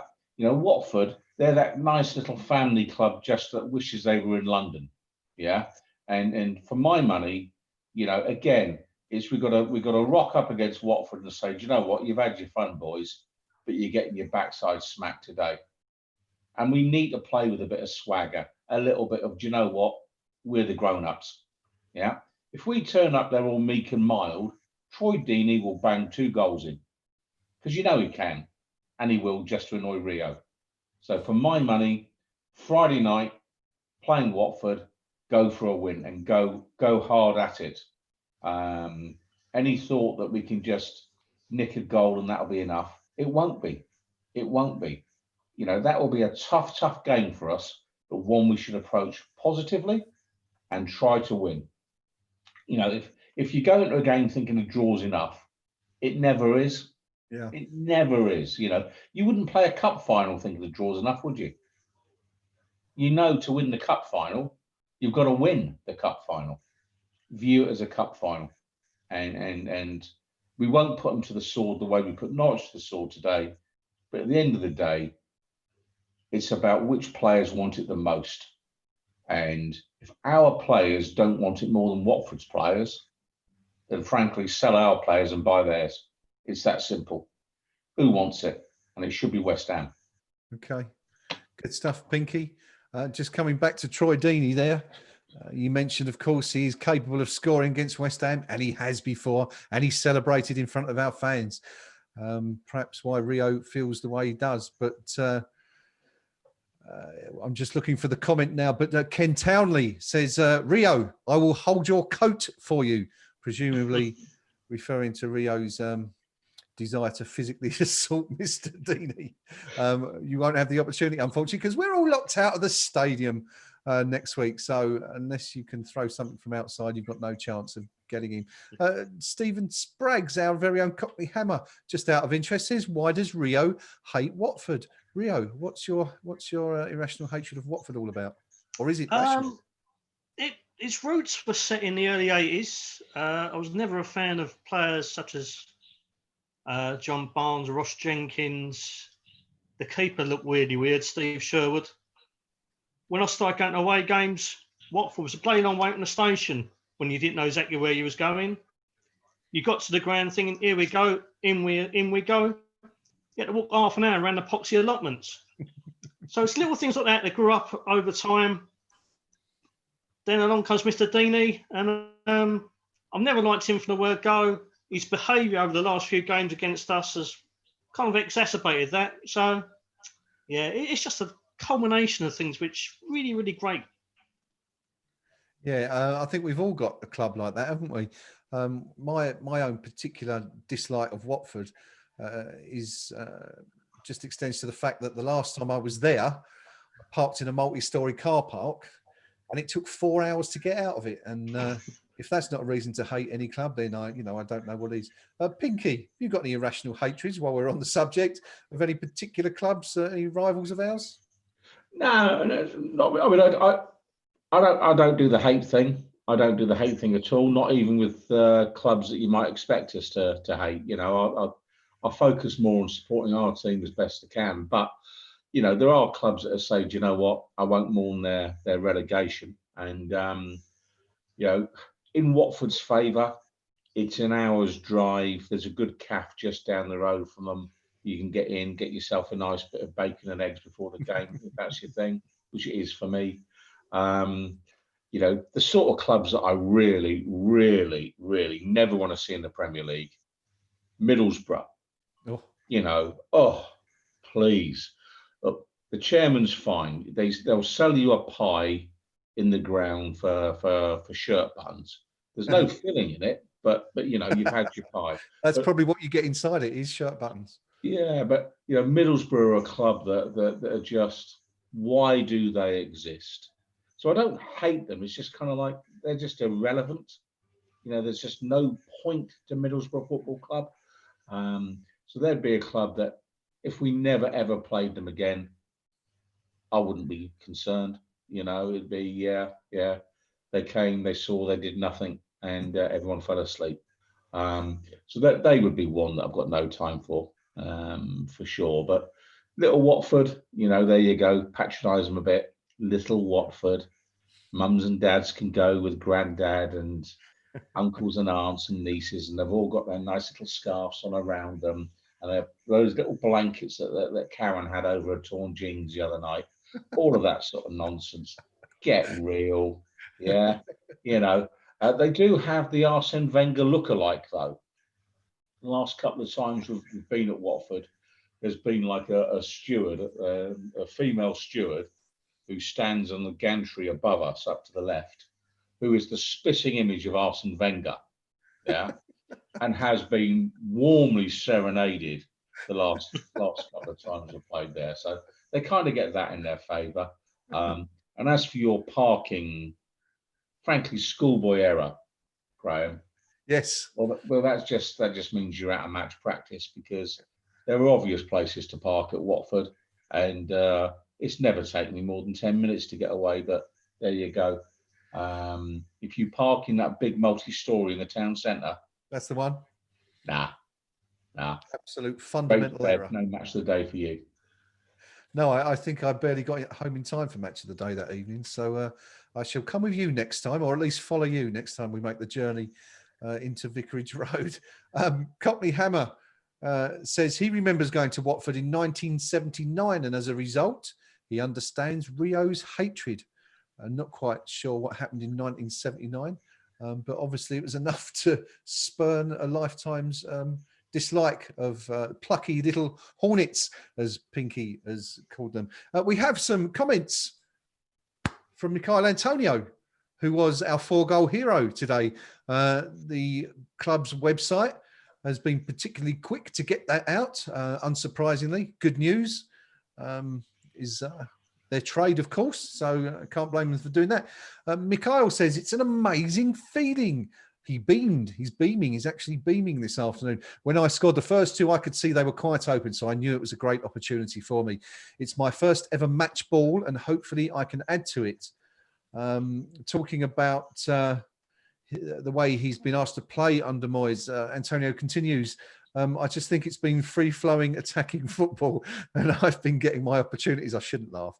The gaffer has told me to make sure I stay in around the box, and all my goals have come from inside the box. So it's just a case of staying there and being around to take the opportunities. So maybe a little insight there into the way that Moyes has asked Antonio to play when standing in as a striker. Talking about how that affects our attempts at remaining in the Premier League, Antonio says it puts the pressure on Bournemouth, it puts the pressure on Aston Villa, but we've just got to concentrate on ourselves, he says. We're in a good position and we can't make ourselves drop. We've got a good run going on, and we've got Watford coming up. We both need to get points, and in the situation we're in, we've got to focus on ourselves and keep pushing forward. So nothing particularly earth-shattering from that interview from Antonio there. But Rio, he's got every right to be absolutely pleased with himself, hasn't he, today? As we said, first 4-goal haul by Hammer for some 37 years. He's done the job. Who else? And I guess the thing is, who else without Haller, or with Haller on the bench, who else could have come in and done that role? There isn't really anyone, is there? Yeah, absolutely. No, there's been a lot of talk about Antonio. Is he up for the job? Can he actually handle the striker's role? And 6 games since the restart, 1 assist. We've scored 9 times. He's been involved in 7. He's doing everything that West Ham strikers been lacking over the last few years. End product. Today, again, we go back to the fact that Norwich weren't particularly great, but you can only, again, beat what's in front of you and score what's in front of you. I think it's the first hat-trick away from home in the league for us since Paul Kitson in about 2001. Was that I think Charlton? it's the first hat-trick away from home since Jermaine Defoe against Cardiff. That's right. About 2003. Yeah. West Ham strikers don't score hat-tricks away from home. Yeah. He's done something very rare. I've been a bit of a critic in his in the past, but I can't fault him today. No, even one of the goals come from one of those fabled one-on-one situations, which you never back him to do. Mm-hmm. Okay, it didn't happen the first time, and it was rather kind of a bizarre header to follow it up, but it went in. And all he can do is put the ball in the back of the net. It doesn't matter how, just get it in the back of the net. And he's the difference between us potentially staying up and languishing in the Championship for a couple of years. Yeah, I mean, that's a very good point. He really has been that important, hasn't he, in the last few weeks to West Ham. You're absolutely right. I mean, what a record that is to, I think, did you say he scored 6 out of the 9 goals? Yeah, 6 out of the 9, and I think at least 1 assist.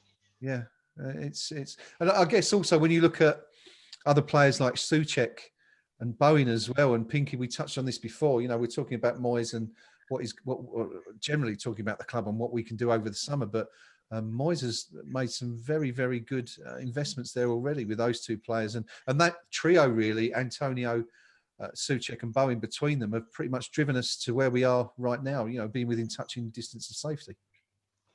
Yeah, I mean, managers need players they can trust. And because as critical as we are, or as I am, of a number of players, they're all good players. you don't get to play in the Premier League unless you're a good footballer. Sure. You've been seen by a couple of hundred coaches by that stage of your career. You know, every club in the land has looked at you and made an assessment on you. And if someone hands you a professional contract in a Premier League football club, you're a good footballer. Mm-hmm. But the difference is some players are a bit better than others, and consistency is a factor, as is decision making. And managers want players that will make good decisions in particular parts of the pitch. And one of the things that Antonio, where we have to manage him very carefully, is actually his decision making. Because I think back to Crystal Palace away, when Bilic was hanging on to his job, or trying to, and it's like a minute to go, and Antonio had the ball. We were leading in the game. Yep. Antonio had the ball deep in the Palace half. The simple job: hang on to the ball by the corner flag. Don't do anything. Just have the ball at your feet and shield it. What does he do? Slings across the box to absolutely nobody. Palace tear up field and score. Ultimately, that was the moment Bilic lost his job, in my opinion. Mm-hmm. That precise moment. So one bad decision by a player in a game cost the manager his job. And it'd be interesting if you ever get the chance to interview Slav, just ask him that. What was the moment that he felt he was done for? And I suspect it won't be too far from that. The laughter about the dildo brothers as well might have done for him. But managers generally, they want players they can trust. And through all of this thing, Bowen looks like a player you can trust. That's for sure. Snodgrass looks like a player you can trust. But it's about, you don't want players that are going to cause problems for you in certain areas of the pitch. And it's why, if you look at our team, if I was looking for one of the more expensive players to ship out, the gamble on Diop hasn't paid off, in my opinion. We've gone with a very young player, and to be playing at his age as a centre-back in the Premier League is relatively unusual. And we've gone with a player who we were hoping to play for a season or two and then probably sell on for a big fee. Unfortunately, he's not quite good enough in my view. And I think he's a player we'll probably have to sell, but I don't think we're going to make a profit on, because if I was a manager, I couldn't trust him. Mm-hmm. I couldn't trust him to actually make the right decisions consistently as a centre-back. So I'd need to move him out. And I very much feel that David Moyes may be in a similar position.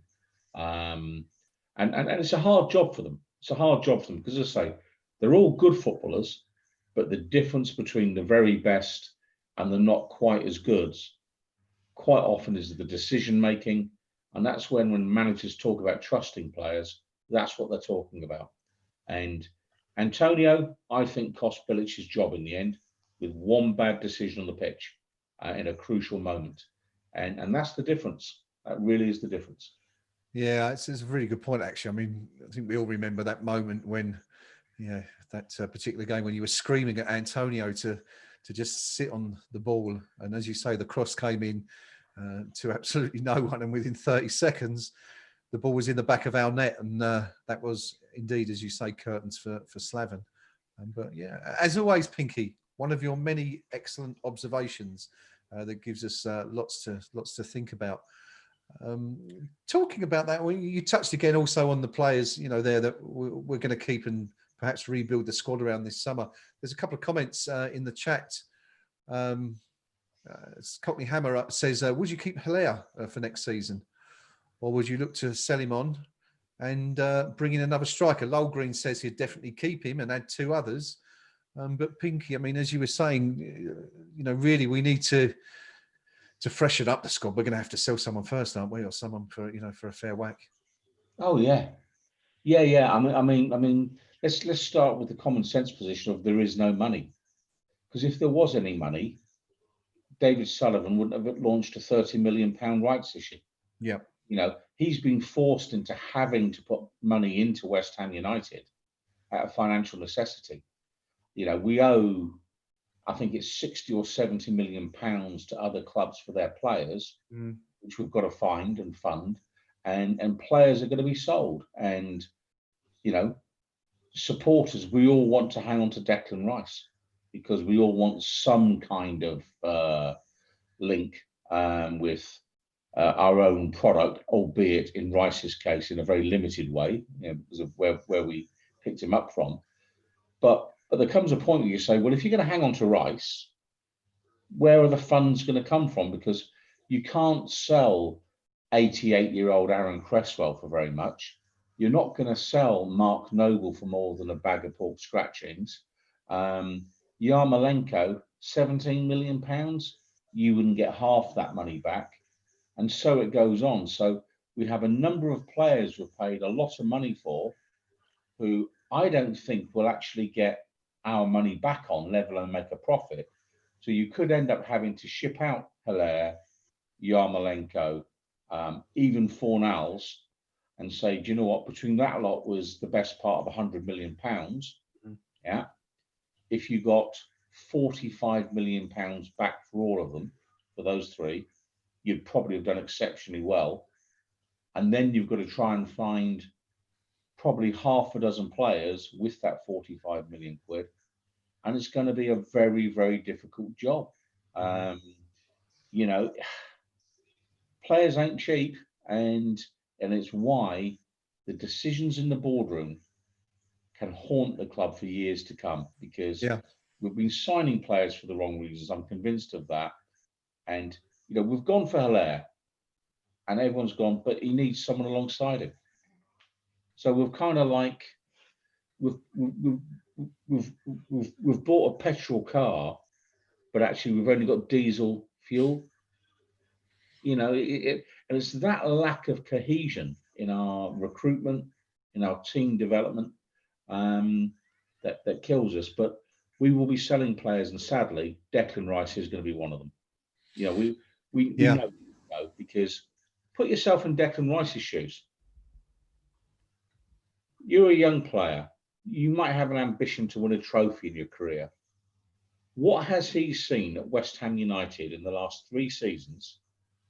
Yeah, that makes him think he's going to get a medal in any competition playing for West Ham United. What's he seen? He's seen the manager who gave him his debut get sacked. You know, that's what he's seen. He's seen his replacement get sacked. He's seen the manager that came in before, not get a contract renewed, then recalled when we were in deep doodah again.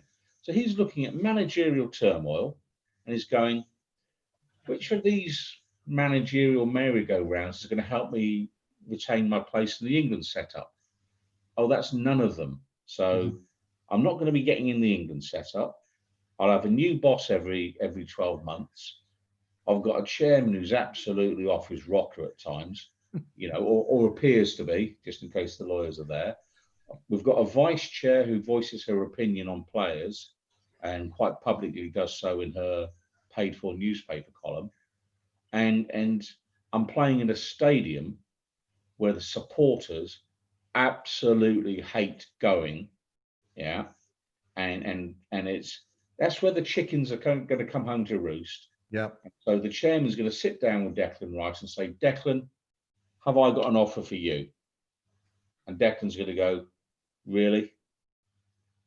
You know, and however much we can tug on his heartstrings and say you're loved here, Declan, and you might not be as loved at other clubs. He's a professional footballer.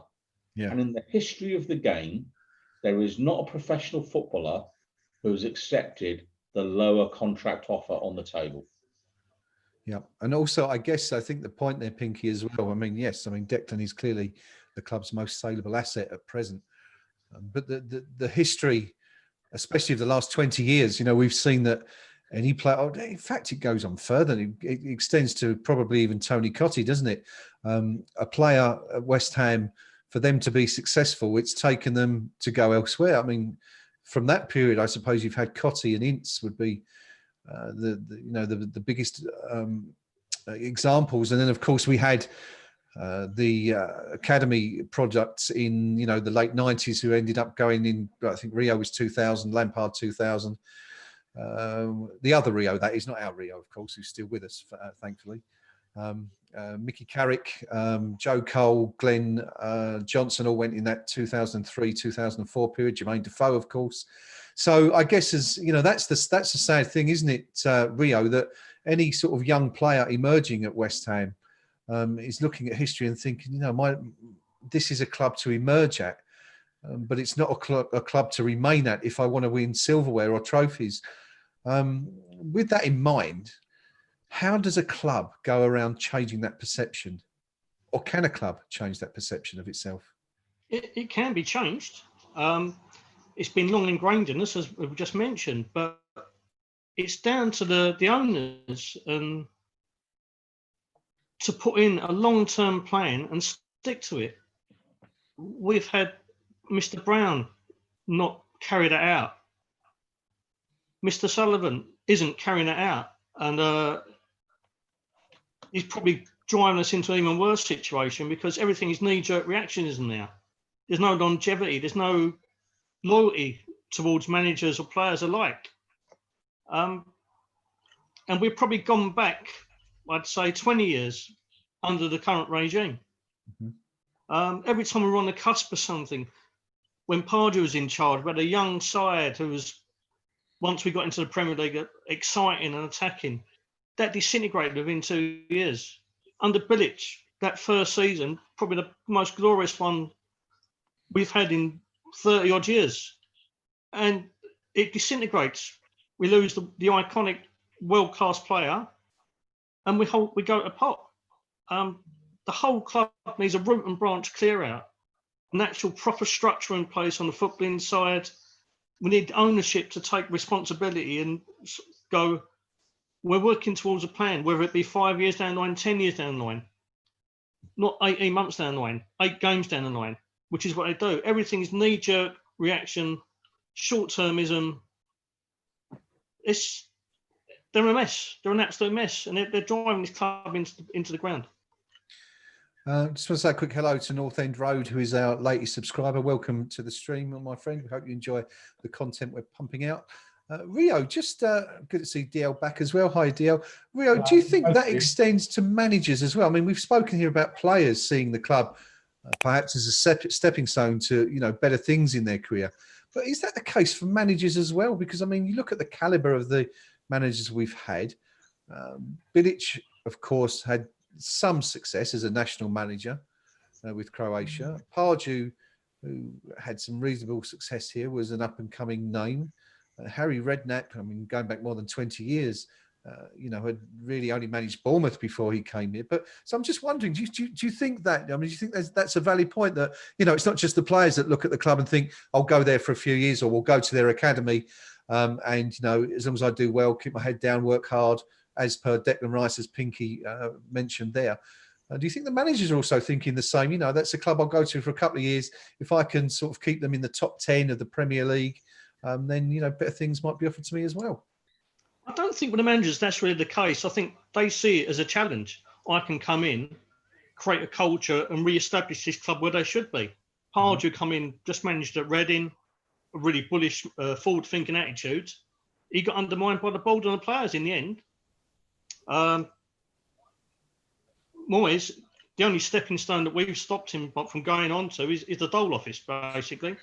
He wasn't going anywhere else. Allardyce come in, wanted to refresh the club, bring his own ideas, get it working more professionally, and he did for a while. But his kind of culture and reputation was obviously divisive, and it wasn't great for the fans in the long run. I just think managers come here wanting to set a reputation as someone who can reawaken the giant, so to speak, but they get undermined from above. We saw Slav, as we said again, that last season at Bowling was magical. All we had to do was reinvest properly in that summer, buy 2 or 3 great players, to kind of reinforce where we needed to be. Instead, we signed 8 or 9 bits and pieces, bits of garbage, and look where it's got us. Every time we get to a certain level, you think we're going to push on here. The carpet gets pulled from underneath us, and I think that's down to the higher echelons, not the managers. Thanks, Rio. Some good points there. DL, good to see you back. You going back to the match stream, or just after, you made a couple of important points that I actually noted down here, which I wanted to come back to at some point, and this seems to be the perfect opportunity. We're talking about West Ham and the fact that, you know, we can go and bully up the big boys every now and again, get a result, and then the following week we'll go and lose to someone who is in the 3rd division, or someone who's struggling at the foot of whatever division we're in at the time. You said it's what we do, and it's what made us fall in love with West Ham. I'm just wondering on the points there that Pinky and Rio made. Is that it for West Ham? I mean, really, are we sort of, as a club, do we sort of expect too much? Is that really our level? You know, now we're in this big stadium with 60,000 people there every week. Are we perhaps expecting, you know, or thinking that the club can be bigger than it really can? Is it a question of sort of, you know, the old thing about, you know your place? Sort of thinking about the Harry Enfield thing. Should we as West Ham fans know our place, or, you know, is there an opportunity for us to become as big as we perhaps were in the 1960s again? I can't see any reason why not, apart from our boardroom. Going back to I just caught the end of it about, you know, managers and people going on to bigger and better things from us. I'd have no problem if they'd done that, because it means they would have been successful here, first and foremost. Now, there's been, when you think about it, over the past, since 2006, over the past 14 years, we've had a cup final, we've had cup semi-finals, which arguably, you know, the Birmingham, we should have won that, but we didn't. But nonetheless, in 14 years, we've had a cup final and a cup semi-final. It's going to be teeth back in. Now, that's sort of I would say it's sort of round about par for the course for a club of our size when we were at the Bowley. Could have maybe done with another one, but it's not to be. I think the closest we came was 2001, wasn't it, when we had Spurs in the 6th round, when we could have got through the quarterfinals, whatever. But we haven't been blessed in recent years. Now, I think the problem with that has been the Premier League is first and foremost what the board want, where the board wants us to be. Now, everything, and again, I don't want this to sound like it's a diatribe to the board, because it actually isn't. It's just an observation where everything that our club does in regards to managers is short-termism. You know, we had, as I touched on last week, we had a very capable manager in Sam Allardyce, who I think the ball threw under the bus. Now, I know he's not everybody's cup of tea, but we had a team at that point that he had put together that at Christmas was 3rd in the league. Mm-hmm. Come the end of the season, we were closer to the relegation zones than we were to a European place. Now, it could be argued that the rot set in when he basically threw away the Chelsea game. You know, that was unforgivable. But then we still had a bit of form. That was just one game. That was on Boxing Day, I think it was. That was just one game. But we started to get a few injuries.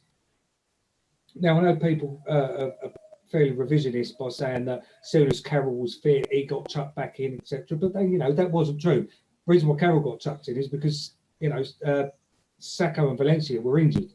You know, that's why Carroll came back. So we needed reinforcements into January. We didn't get them. Then our form died, and then the rumours were saying about rifts in dressing rooms, and he weren't getting his contract renewed. And then they went for the glory signing in Bilic. Now, that season, we could have pushed right on. Mm-hmm. We could have pushed right on. But we didn't. Yet again, the board didn't invest. Same with Bilic. We had this absolutely fantastic season. We had a Ballon d'Or nominee playing for us. And, you know, even the bowling season, to be fair, we scraped some lucky wins. There's I think, the 1-0 against Hull, I think, was You know, quite a lucky win, and we had a few like that. We had referees' decisions go our way and stuff like that. But then we could have built on that again, but once again in typical West Ham fashion, like in 1986 and 1995 when we finished 5th, we didn't build on it, and we brought in a load of dross for this superb first season at this wonderful stadium. I say that loosely, and again we never pushed on. And we had a manager that could have stayed with us for years, end up getting thrown under a bus. Now, don't get me wrong, he should have gone, but solely from results, it was time for him to go. And then we get David Moyes. Then we get Pellegrini. And his signings weren't particularly great. But then it was, I don't know, it's at the beginning of this season, we were in good form. And then Roberto came along. Yeah.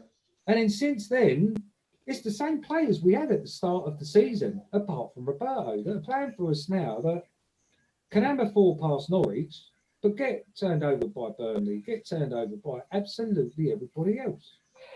But it's the short-termism. We don't give our managers enough time to create and shape a squad in their image and into their style of play. Even now you've got Moyes. What's he on, an 18-month contract? What can any manager do in that 18 months? Now, the next thing is in 18 months, he's not going to get his contract renewed unless we get to a cup final or something like that. So it's going to be the reset button again in 18 months. And we're going to have all these players still, your Maduakus, your Cresswells, who are still going to be in contract, still coining a living out of the club when they're just not good enough anymore. And then a new manager's going to come in. You're still going to have Winston Reed here. You're still going to have, I mean, Haller and Fornells, I want to give them another season because there are players here. And maybe even Anderson, if there's a different mindset around the club, because he has got ability. He showed that in his first season. I'll never forget the run he was doing down the left against Arsenal, I think, going around all their players while pulling his gloves on. And I thought he could be a proper cult hero. I thought, hello, he's a Payet replacement. He hasn't lived up to the billing, but then nobody has this season. Nobody in this season is coming out of it shining, gold-plated. Nobody at all. So I'm going to give everybody a fair chance next season. It is now going to be down to the board to either commit to Moyes or, to be honest, get rid of him at the end of this season and get someone in. Show that we have a plan. Show we have something in place for long term. Because this short-termism is just going to see us only celebrating wins against Tottenham, wins against Man United, wins against Chelsea, and then crying in our spilt milk because we're getting turned over by the little fellas again. That's not really what we're about. Every season, we've had 2 this season, along with a lot of dross, but every season we have a good turnover of a big team and a few thumpings of little teams. We've had that, but we're still sitting by the bottom of the table. And even with the squad we've got, I don't think we should have been in the position that we find ourselves in, even this afternoon. So I challenge the board, basically, show a bit of long-termism. Either at the end of the season, give Moyes a longer contract so that he's here at the club for another 3 years. If not, get rid of him, get somebody in on a 3-year contract and let them do the job. If we go down and have to come back up again, so be it. But I just can't stand this short-termism that this board keep doing, because it's getting us nowhere. And we should be challenging for Europe. I'm not saying we should be getting into Europe. That's another step altogether. But it pains me to say this, but up there with the teams of the likes of Wolves, Crystal Palace, Sheffield United, we should be competing and beating teams like that. Whereas at the moment, we're propping up the table. Who's to blame? Is that short-termism by the board? Is it the manager, their selection of managers, or the players? It's a combination of absolutely everything. Show a bit of long-termism, commit to something, see it through. Because otherwise, it's going to be relegation battles season after season after season. And in that stadium, no, it's going to be like a morgue. Okay. Thank you, Dale. Some really excellent points there, passionately delivered as well. I don't think there's anything really to disagree with there. It's something that we've constantly bemoaned on the mod pods since we started, the lack of, a structured plan for the future of the club. It is all very much done, you know, as a knee-jerk reaction to what's going on at the time without looking forward. The fact that you pointed out that David Moyes has only been granted an 18-month contract says it all, really, because what is there for the manager to take from that in terms of putting in a squad for the future? Why would any manager with an 18-month contract go out and look to build a squad for the next 5-6 years? There is nothing in it for them at all, is there? Their only aim, if they have an 18-month contract, is to try and keep the club afloat, reach targets over those 18 months. There's absolutely nothing in there for them in terms of trying to build a squad. So, yeah, I mean, I think you're absolutely right. You're all absolutely right. All the points you've made, I don't think anyone would disagree with it. It all stems from the top. We need to really examine again what we want as a football club, what we are as a football club, and also have some kind of plan in place. Other clubs do it. There's no reason why West Ham can't do it. But this can only be done from within the club itself, can't it? It has to come from the ballroom. So we shall see, of course. We shall be on their case, as we always are, as we have been on Knees Up Mother Brown for the last 20 years, trying to hold them to task for everything they do in the boardroom, however much it upsets, frustrates and annoys them. But, we, of course, are West Ham fans. We only want the best for our club. Talking, Pinky, go on, you were going to come in there. Yeah, I mean, a lot of the criticism the board bring on themselves, and I'll just give you one example in terms of how they undermine the manager even before they've appointed a manager. I was in the room along with about 100 other supporters when David Sullivan was telling us about how he was trying to recruit a manager. And he sat there and he said, I offered the job to one candidate at £1.6 million and he turned us down. I offered the job to another candidate at the same salary, and I think he's going to turn us down.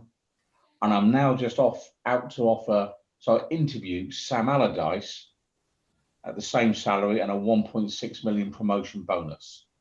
And that did two things.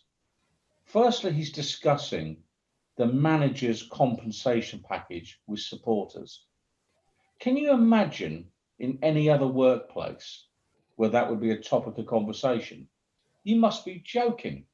And secondly, everyone in that room knew, even when Allardyce got the job, he was third pick for the job.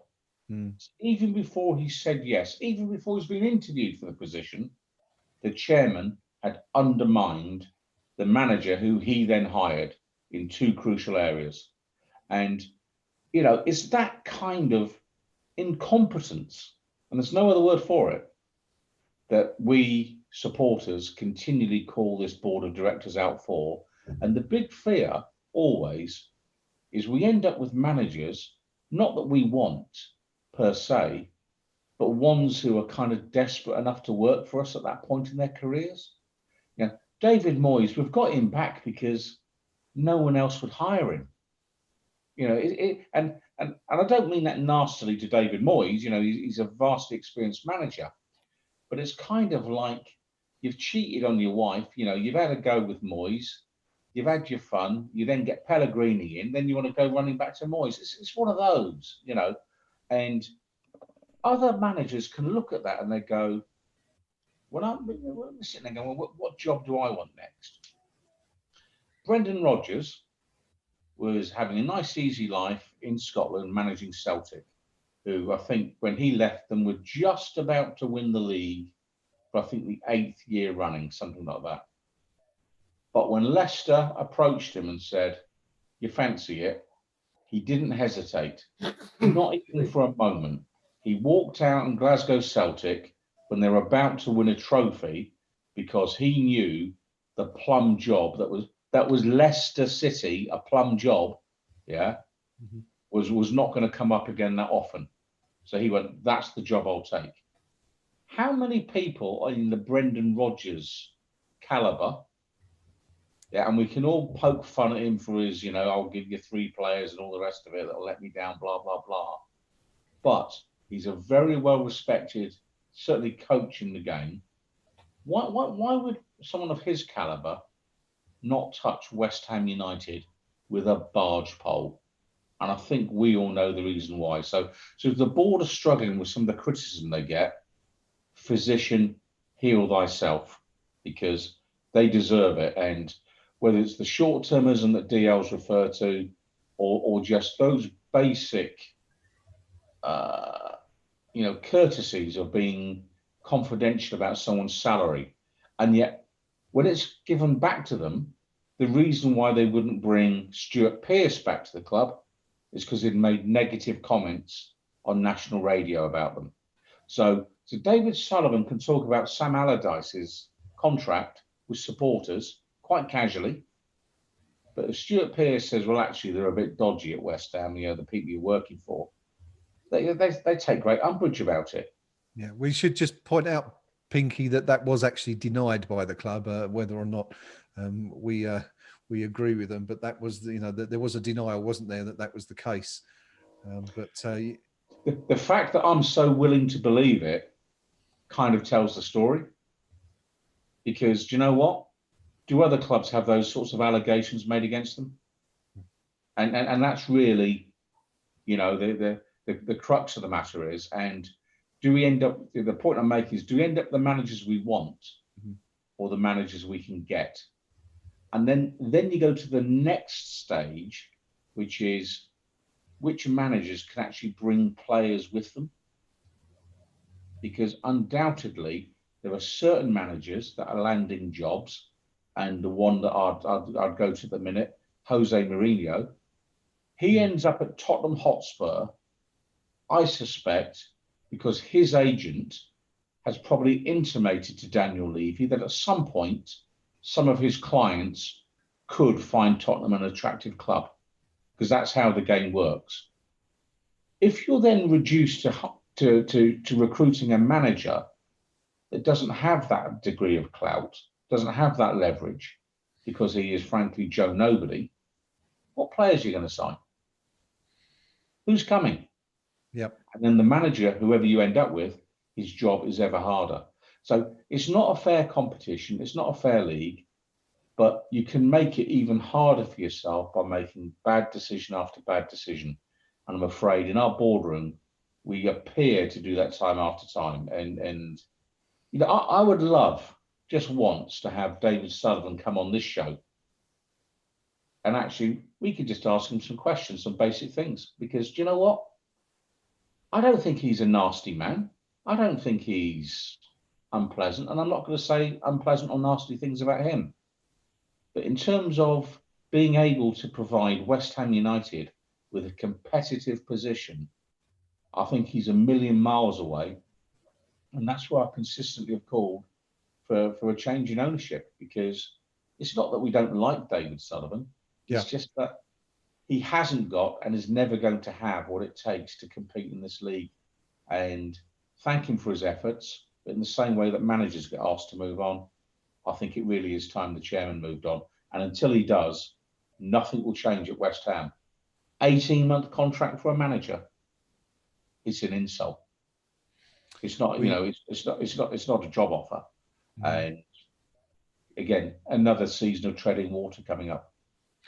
Yes, on that point, actually, Pinky, I should stress that we did invite Mr. Sullivan for interview towards the back end of 2019, but that was during his latest refusal to speak to the press. Of course, since then, he has been back in the media with interviews and stuff, so perhaps we could approach him again. Of course, he did kindly give Knees Up Mother Brown an interview in 2014 when I attended his house for a one-to-one, which was quite illuminating. And again, a year or two later, he did sit down with our previous podcast team of Chris Scull and James Longman with his two sons for an in-depth interview, again, which was really, really good. And I think everyone was grateful to have him on. So you never know, perhaps we could get that up and running again. Pinky, go on. Yeah, and I'll just come in there, and I'll stress, it's nothing personal against the chairman, not at all. Yeah. On the day they bought West Ham United and they gave that press conference, and he and Mr. Gold sat there on camera saying they were actively looking for others to invest. Yeah. They actually made that point. So they were, by their own comments that day, indicating that they perhaps wouldn't have the necessary funding to take the club to where it needed to be. And therefore, yeah, I don't think I'm being rude about a man who happens to have about £1 billion more than I have. But actually, £1 billion probably isn't enough these days. And if he didn't have enough money then, he hasn't got enough money now. And you factor in then all the other aspects of it, it's time to go, surely. You know, we can change manager every fortnight, but it's not going to make the difference. You know, it's just, we're not at the races, and we are in the league where we are in the league, and we're not going forwards, we're going backwards, and that's the problem. Yes, well, whether the manager we deserve is David Moyes or not, that's who we have at the moment. It's David Moyes who is hoping to lead West Ham to salvation, I guess, this season, with the Premier League just 3 games away from its conclusion. At last, here we are in July, and we're still going on. Just dipping into the comments briefly, Hobo Changba says if he could have got Moyes back on a 6-month contract, he would have, I expect. And I'm sure that's the case. Yeah, I'm sure he would have done, which, you know, is says it all really, doesn't it? I'm going to change tack quickly. We're going to move back to today's game, and we're going to wrap up very soon because we've had a good chat about all things Norwich and the club as well since the game finished, 4-0 to West Ham. The comments from David Moyes are in. And he says that was a really good performance today. We scored 4, and really, if we had scored 6 or 7, I'd probably have been thinking that was about right. The clean sheet was all important as well, because keeping them to none always gives you a chance. Even when it's 2-0, you don't want them to get a goal. Even when it's 3-0, you don't want them to get a goal. So I have to praise them for that. But ultimately, we made a lot of opportunities today and probably should have scored more. There aren't many players in the Premier League who get to score 4 goals, he continues. I have to say Antonio probably had one of his best days in training yesterday. I can smile about it, but it's a big thing about training well, being good at what you do, and you hope to take it into the games and it leads you into good performances. It's a message for all the West Ham players. Let's keep training well, let's keep the standards high, and let's keep trying to get positive results. Speaking specifically about Antonio, Moyes adds, he's actually improved even from when he started playing as the lone striker, because we were always looking to get him in behind, Moyes explained. But now we're able to get him a bit more into feet, set things up and play off of him. Because of his pace and his threat and his power, nobody really wants to play against him. So he's become a good threat for us. In terms of the captain who was recalled to the squad today, Mark Noble, Moyes adds, Nobes played really, really well today. I've got to say all the central midfield players did a great job, because Norwich looked to play through you and try and pass through. So we had to make sure we were in good positions, intercepting and trying to win the ball back and then play it forward quickly. I thought Nobes epitomised that really. I thought his attitude, his leadership, his demands on the players, what he wants from them as well, is a great help for the manager. In terms of the season as a whole and West Ham's chances of avoiding the drop, Moyes added, the job's not done, that's for sure. The big picture is that we have a Premier League team when the supporters come back, hopefully at the start of next season. If that's available, we have to give them Premier League football. We're trying to improve. We want to try and keep improving the players, push them on, more demands on them all the time. And today they were very good. They did everything that was asked of them. Nick, DL, fair enough from Moyes. We couldn't have asked any more from the players today. No, of course you couldn't. Can't really ask more than a 4-0 win, can you? Unless you'd be really greedy and wanted 5-0 win. No, he's saying the right words, isn't he? Yeah, but it puts a spring in his step too, because at the end of the day, as much as I don't think he's the right man for us, I don't want to see him fail. Because if he fails, it means that we failed. And, you know, I've had Roxons on the forum before when, you know, Zola was here, and every manager since, when people called him for his head and people were basically wanting them to fail. Why would you want that? I don't want any manager of West Ham to fail, because it means we failed. So hopefully, you know, we've got 2 games. If we stay up, clean slate in it, clean slate next season. We'll see what he can do then. Be a bit more expansive, hopefully. Get rid of some of the deadwood. Some of it's already gone. Let's face it.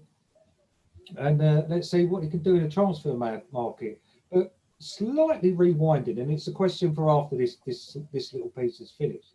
Yep. About ownership. Question to all of you is about how would you feel if Golden Sullivan stayed on, but appointed a chairman to run the club and got rid of Brady as well?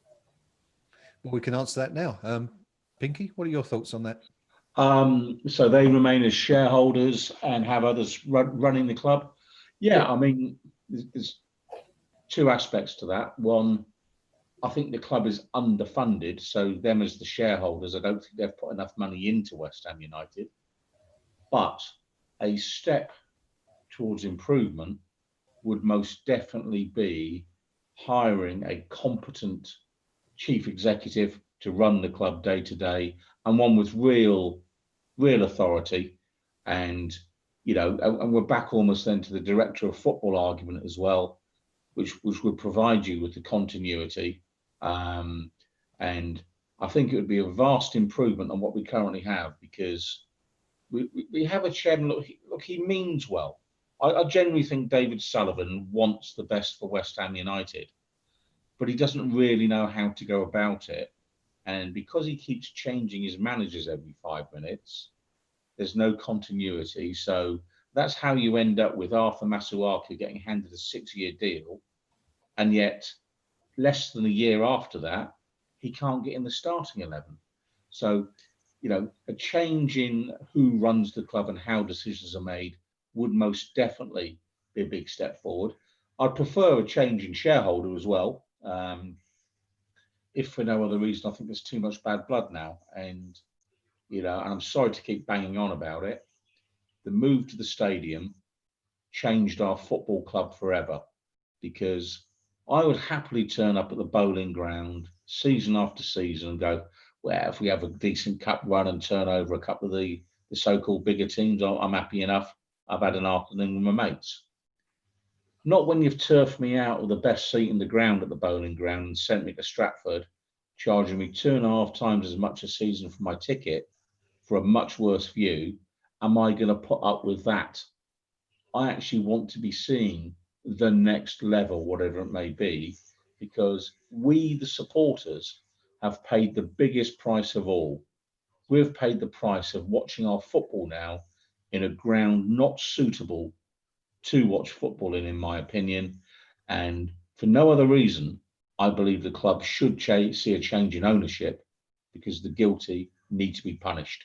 They've gotten away with it.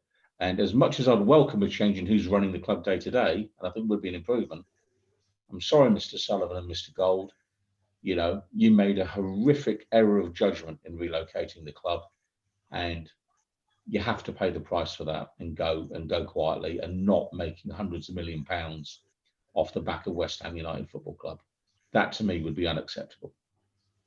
Good stuff. Rio, your thoughts on whether, you know, the Golden Sullivan could remain as shareholders if, as DL says, you know, another chairman was brought in? I just think a complete break is needed. Pinky's put it much more eloquently than I ever will. They've destroyed the very fabric of the club, and I don't think there's any way back from that. And even appointing a figurehead, which I think it probably would be if the chairman come in, the damage has been done, and it's been done too long. We've seen, from my personal, I've seen 80% of my friends stop going to games now because of their actions. To quote Marvel Universe, Thanos only destroyed 50% of that, and he was largely derided as a maniac despot. But no, I think complete break. We need a fresh start, forward thinking. They've run a multi-million-pound business like a corner shop for too long. They need to get out. Yeah, I mean, all I think I would add to what the guys have already said there is that whoever is running West Ham United Football Club as a business needs to be competent professional. And unfortunately, we just haven't seen an awful lot of that in the last 10 years. We've seen too many examples of, you know, the club, you know, the stuff about the players where they're criticising the players, they're criticising the managers, running campaigns kind of almost behind their back. It's just all so unprofessional, and it's also unnecessary, and it needs to stop. I mean, whether it's, you know, Sullivan and Gold, if they remain at the club, and the only issue I would have is that if they do remain, could they change? Because they're not young men. They're not even middle-aged men. These are guys who are, you know, coming to the end of their time in the business world and probably on this planet, unfortunately, for them and their families. And I'm just not sure at that age whether you're really willing to even change. You know, they're successful businessmen, and they've become that by doing things a certain way. And I don't think the Leopard in this particular example can change its spots. The other thing I would say is that whoever you have working for the club must be 100% dedicated to working for West Ham United and not split their duties with 3 or 4 or 5 different pursuits or companies or whatever. You know, we have a vice chair at the moment who has a successful TV career, is trying to, you know, push her political ambitions, and has a tabloid column which she refuses to give up. All of these little things take away from the time and effort that she can give to West Ham United FC. And I think, you know, that needs to be looked at as well. You need, as I say, you need professional, competent staff and people who are 100% dedicated to working for the betterment of West Ham United FC. And I'm not sure that's really the case at the moment. We've got 2 other Premier League clubs, both with de facto CEOs that are female. Can we name the females? Can we name those executives? I don't even know the clubs. I can't. Okay, so effectively you've got the Russian lady that runs Chelsea on Abramovich's behalf, yeah, Gregorenko or something like that, and you've got the lady that runs Leicester City on behalf of the Thai family that now own it since the owner tragically died. So the fact that we can't name them, and yet both are running clubs, both a long way up the league table from us, mm-hmm. and yet every single football supporter in the land could name Karen Brady, tells me that actually 2 of them at least are getting on with their jobs quietly in well-funded clubs, and that's an important part. And a 3rd one is actually getting more out of West Ham United than she's putting into West Ham United. And you know, that's really just to underpin your view there, Graham, whereby it's a full-time role or it's no role. And what we've got is we've got somebody who's acting as a lightning rod to take the heat off the owners. David Sullivan does the deals on the players. He does the deals on the players. Karen runs all the boring stuff like the ticketing side of things and selling the hot dogs and all that sort of nonsense, yeah? But, you know, £1.3 million a year to do that. Where do I apply? Honestly, you know, I tell you what, David, you can save £500,000 straight away, because I'd do that for 700 grand. You know what I mean? It's that kind of thing, you know, and that's where the club lets itself down badly, because we've got owners and executives who've got a profile their performances do not deserve in the game. Mm-hmm. It's that simple.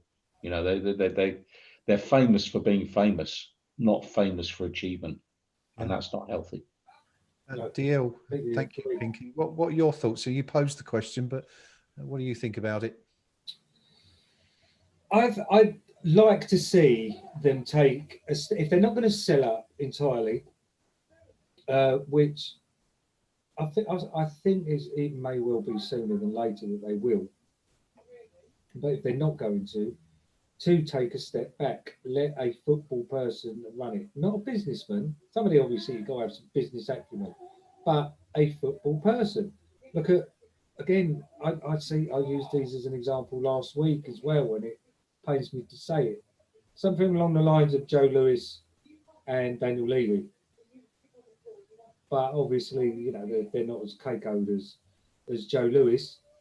But up until recently, Tottenham have been a well-run club, reasonably well-run club, streets ahead of the way we've been run, at least. And it's Joe Lewis's money with the chairman. Let it be David Sullivan and David Gold's money with a chairman or chairwoman. Doesn't have to be somebody that we've heard of. It needs to be someone capable, somebody capable of running a Premier League football club. Now, maybe even if we go and, I don't know, although they've won the league recently, are Leicester really a bigger club than us? Why don't we go and poach their chairman? Go and poach the lady that's working for them. Pay her an extra £500,000 a year. Let her do to West Ham what she's done for Leicester. But unfortunately, they won't do that because they want the limelight. They want David Sullivan wants to be the one that's saying, I've arranged to deal for this, I've arranged to deal for that. And he never comes out and says when he gets the deal wrong, but he's always there when that deal is right. And I find that actually very uncomfortable. And I'd have a lot more respect for our board if they did put their hands up to their mistakes a little bit more often. But the problem is they make so bloody many, that's all they'll be talking about. So go or stick a chairman in. Okay, good stuff. I'll just a quick look at the chat. Piorino says Karen treats West Ham, Karen Brady, we presume, treats West Ham as an annoying place she has to go to collect her salary. Her big interests are House of Lords, her MBA, of course, which we haven't touched on, which is something else that she's been working on lately. Apprentice to the speeches, etc. She treats the customers as some necessary evil and hence the gentrification of the support. The hilarious thing will be when West Ham go down, the tourists will go elsewhere. Don't forget the board's MO is 7th to 17th annually. As long as they stay on the Premier League gravy train, then nothing else matters. And thus the circus continues. It was a bit of a circus at Carrow Road this afternoon. Unfortunately for Norwich, it was their circus that was in town. And West Ham came in and stuck 4 in the back of their net to send Norwich back to the Championship. They are definitely going down. West Ham live to fight another day. We all think that one more win should be enough to keep West Ham in the Premier League. We have, of course, spent the last hour and some discussing what that means for West Ham in the summer. I do hope you've enjoyed our chat here this afternoon, and we certainly appreciate all the comments that you have been giving us to feed off, both here in the YouTube chat and also in the match thread on the Knees Up Mother Brown forum. If there's anything that we've discussed that you'd like to continue to talk to us about, by all means, go on to the Knees Up Mother Brown forum, start a new thread or carry on with another thread. Both myself, Rio, DL, Pinky, Gnome as well, Chalks and Bristol Hammer, we're always willing to chat there with you about that. It has been a good day for West Ham. A fantastic win, the first clean sheet since New Year's Day, the first 4-goal haul by a West Ham striker for some 37, 38 years. It's been a long time coming. What it means for West Ham in the long term, remains to be seen anyway. But for now, we're going to wrap it up there today. So I'd just like to say thank you to everyone who's joined us on the live stream once again. We're really enjoying doing these. It's great fun. And it's good also to see all the lads on a regular basis when we're all stuck at home. Thank you to my guest today. Tim, of course, is no longer with us. He had to shoot off at the final whistle, but it's great to have Tim from American Hammers TV with us today. Don't forget, go and have a look at their channel if you get the opportunity. Just a quick hello to Scott Worley, who is our latest subscriber. Hi, Scott. Hope you've been enjoying the stream, and it's good to have you with us. And we look forward to seeing you again. Rio, thank you very much, buddy, for your company once again. Great stuff. Thank you, mate. We're welcome. Pinky, once again, some really excellent contributions. Been great chatting to you throughout the afternoon. Yeah, enjoyed it. Yeah, good win today. You know, we needed it. We really needed it. Couldn't ask for much more, could we? Really. DL, thanks again. Great to have you back. on the match thread. And we should point out, of course, we had the boomerang back today, Pinky, and it proved to be a winner. Yeah, I mean, you know, who knows? It might be there for Watford, or it might not. We shall see. We shall indeed see. Thank you to everyone for joining us. We will be back on Friday night next for West Ham United versus Watford. It could be the game in which West Ham ensure and finally save our Premier League season. We shall see. Thank you very much for your company. We'll see you all again soon. Ta-ra. Onwards.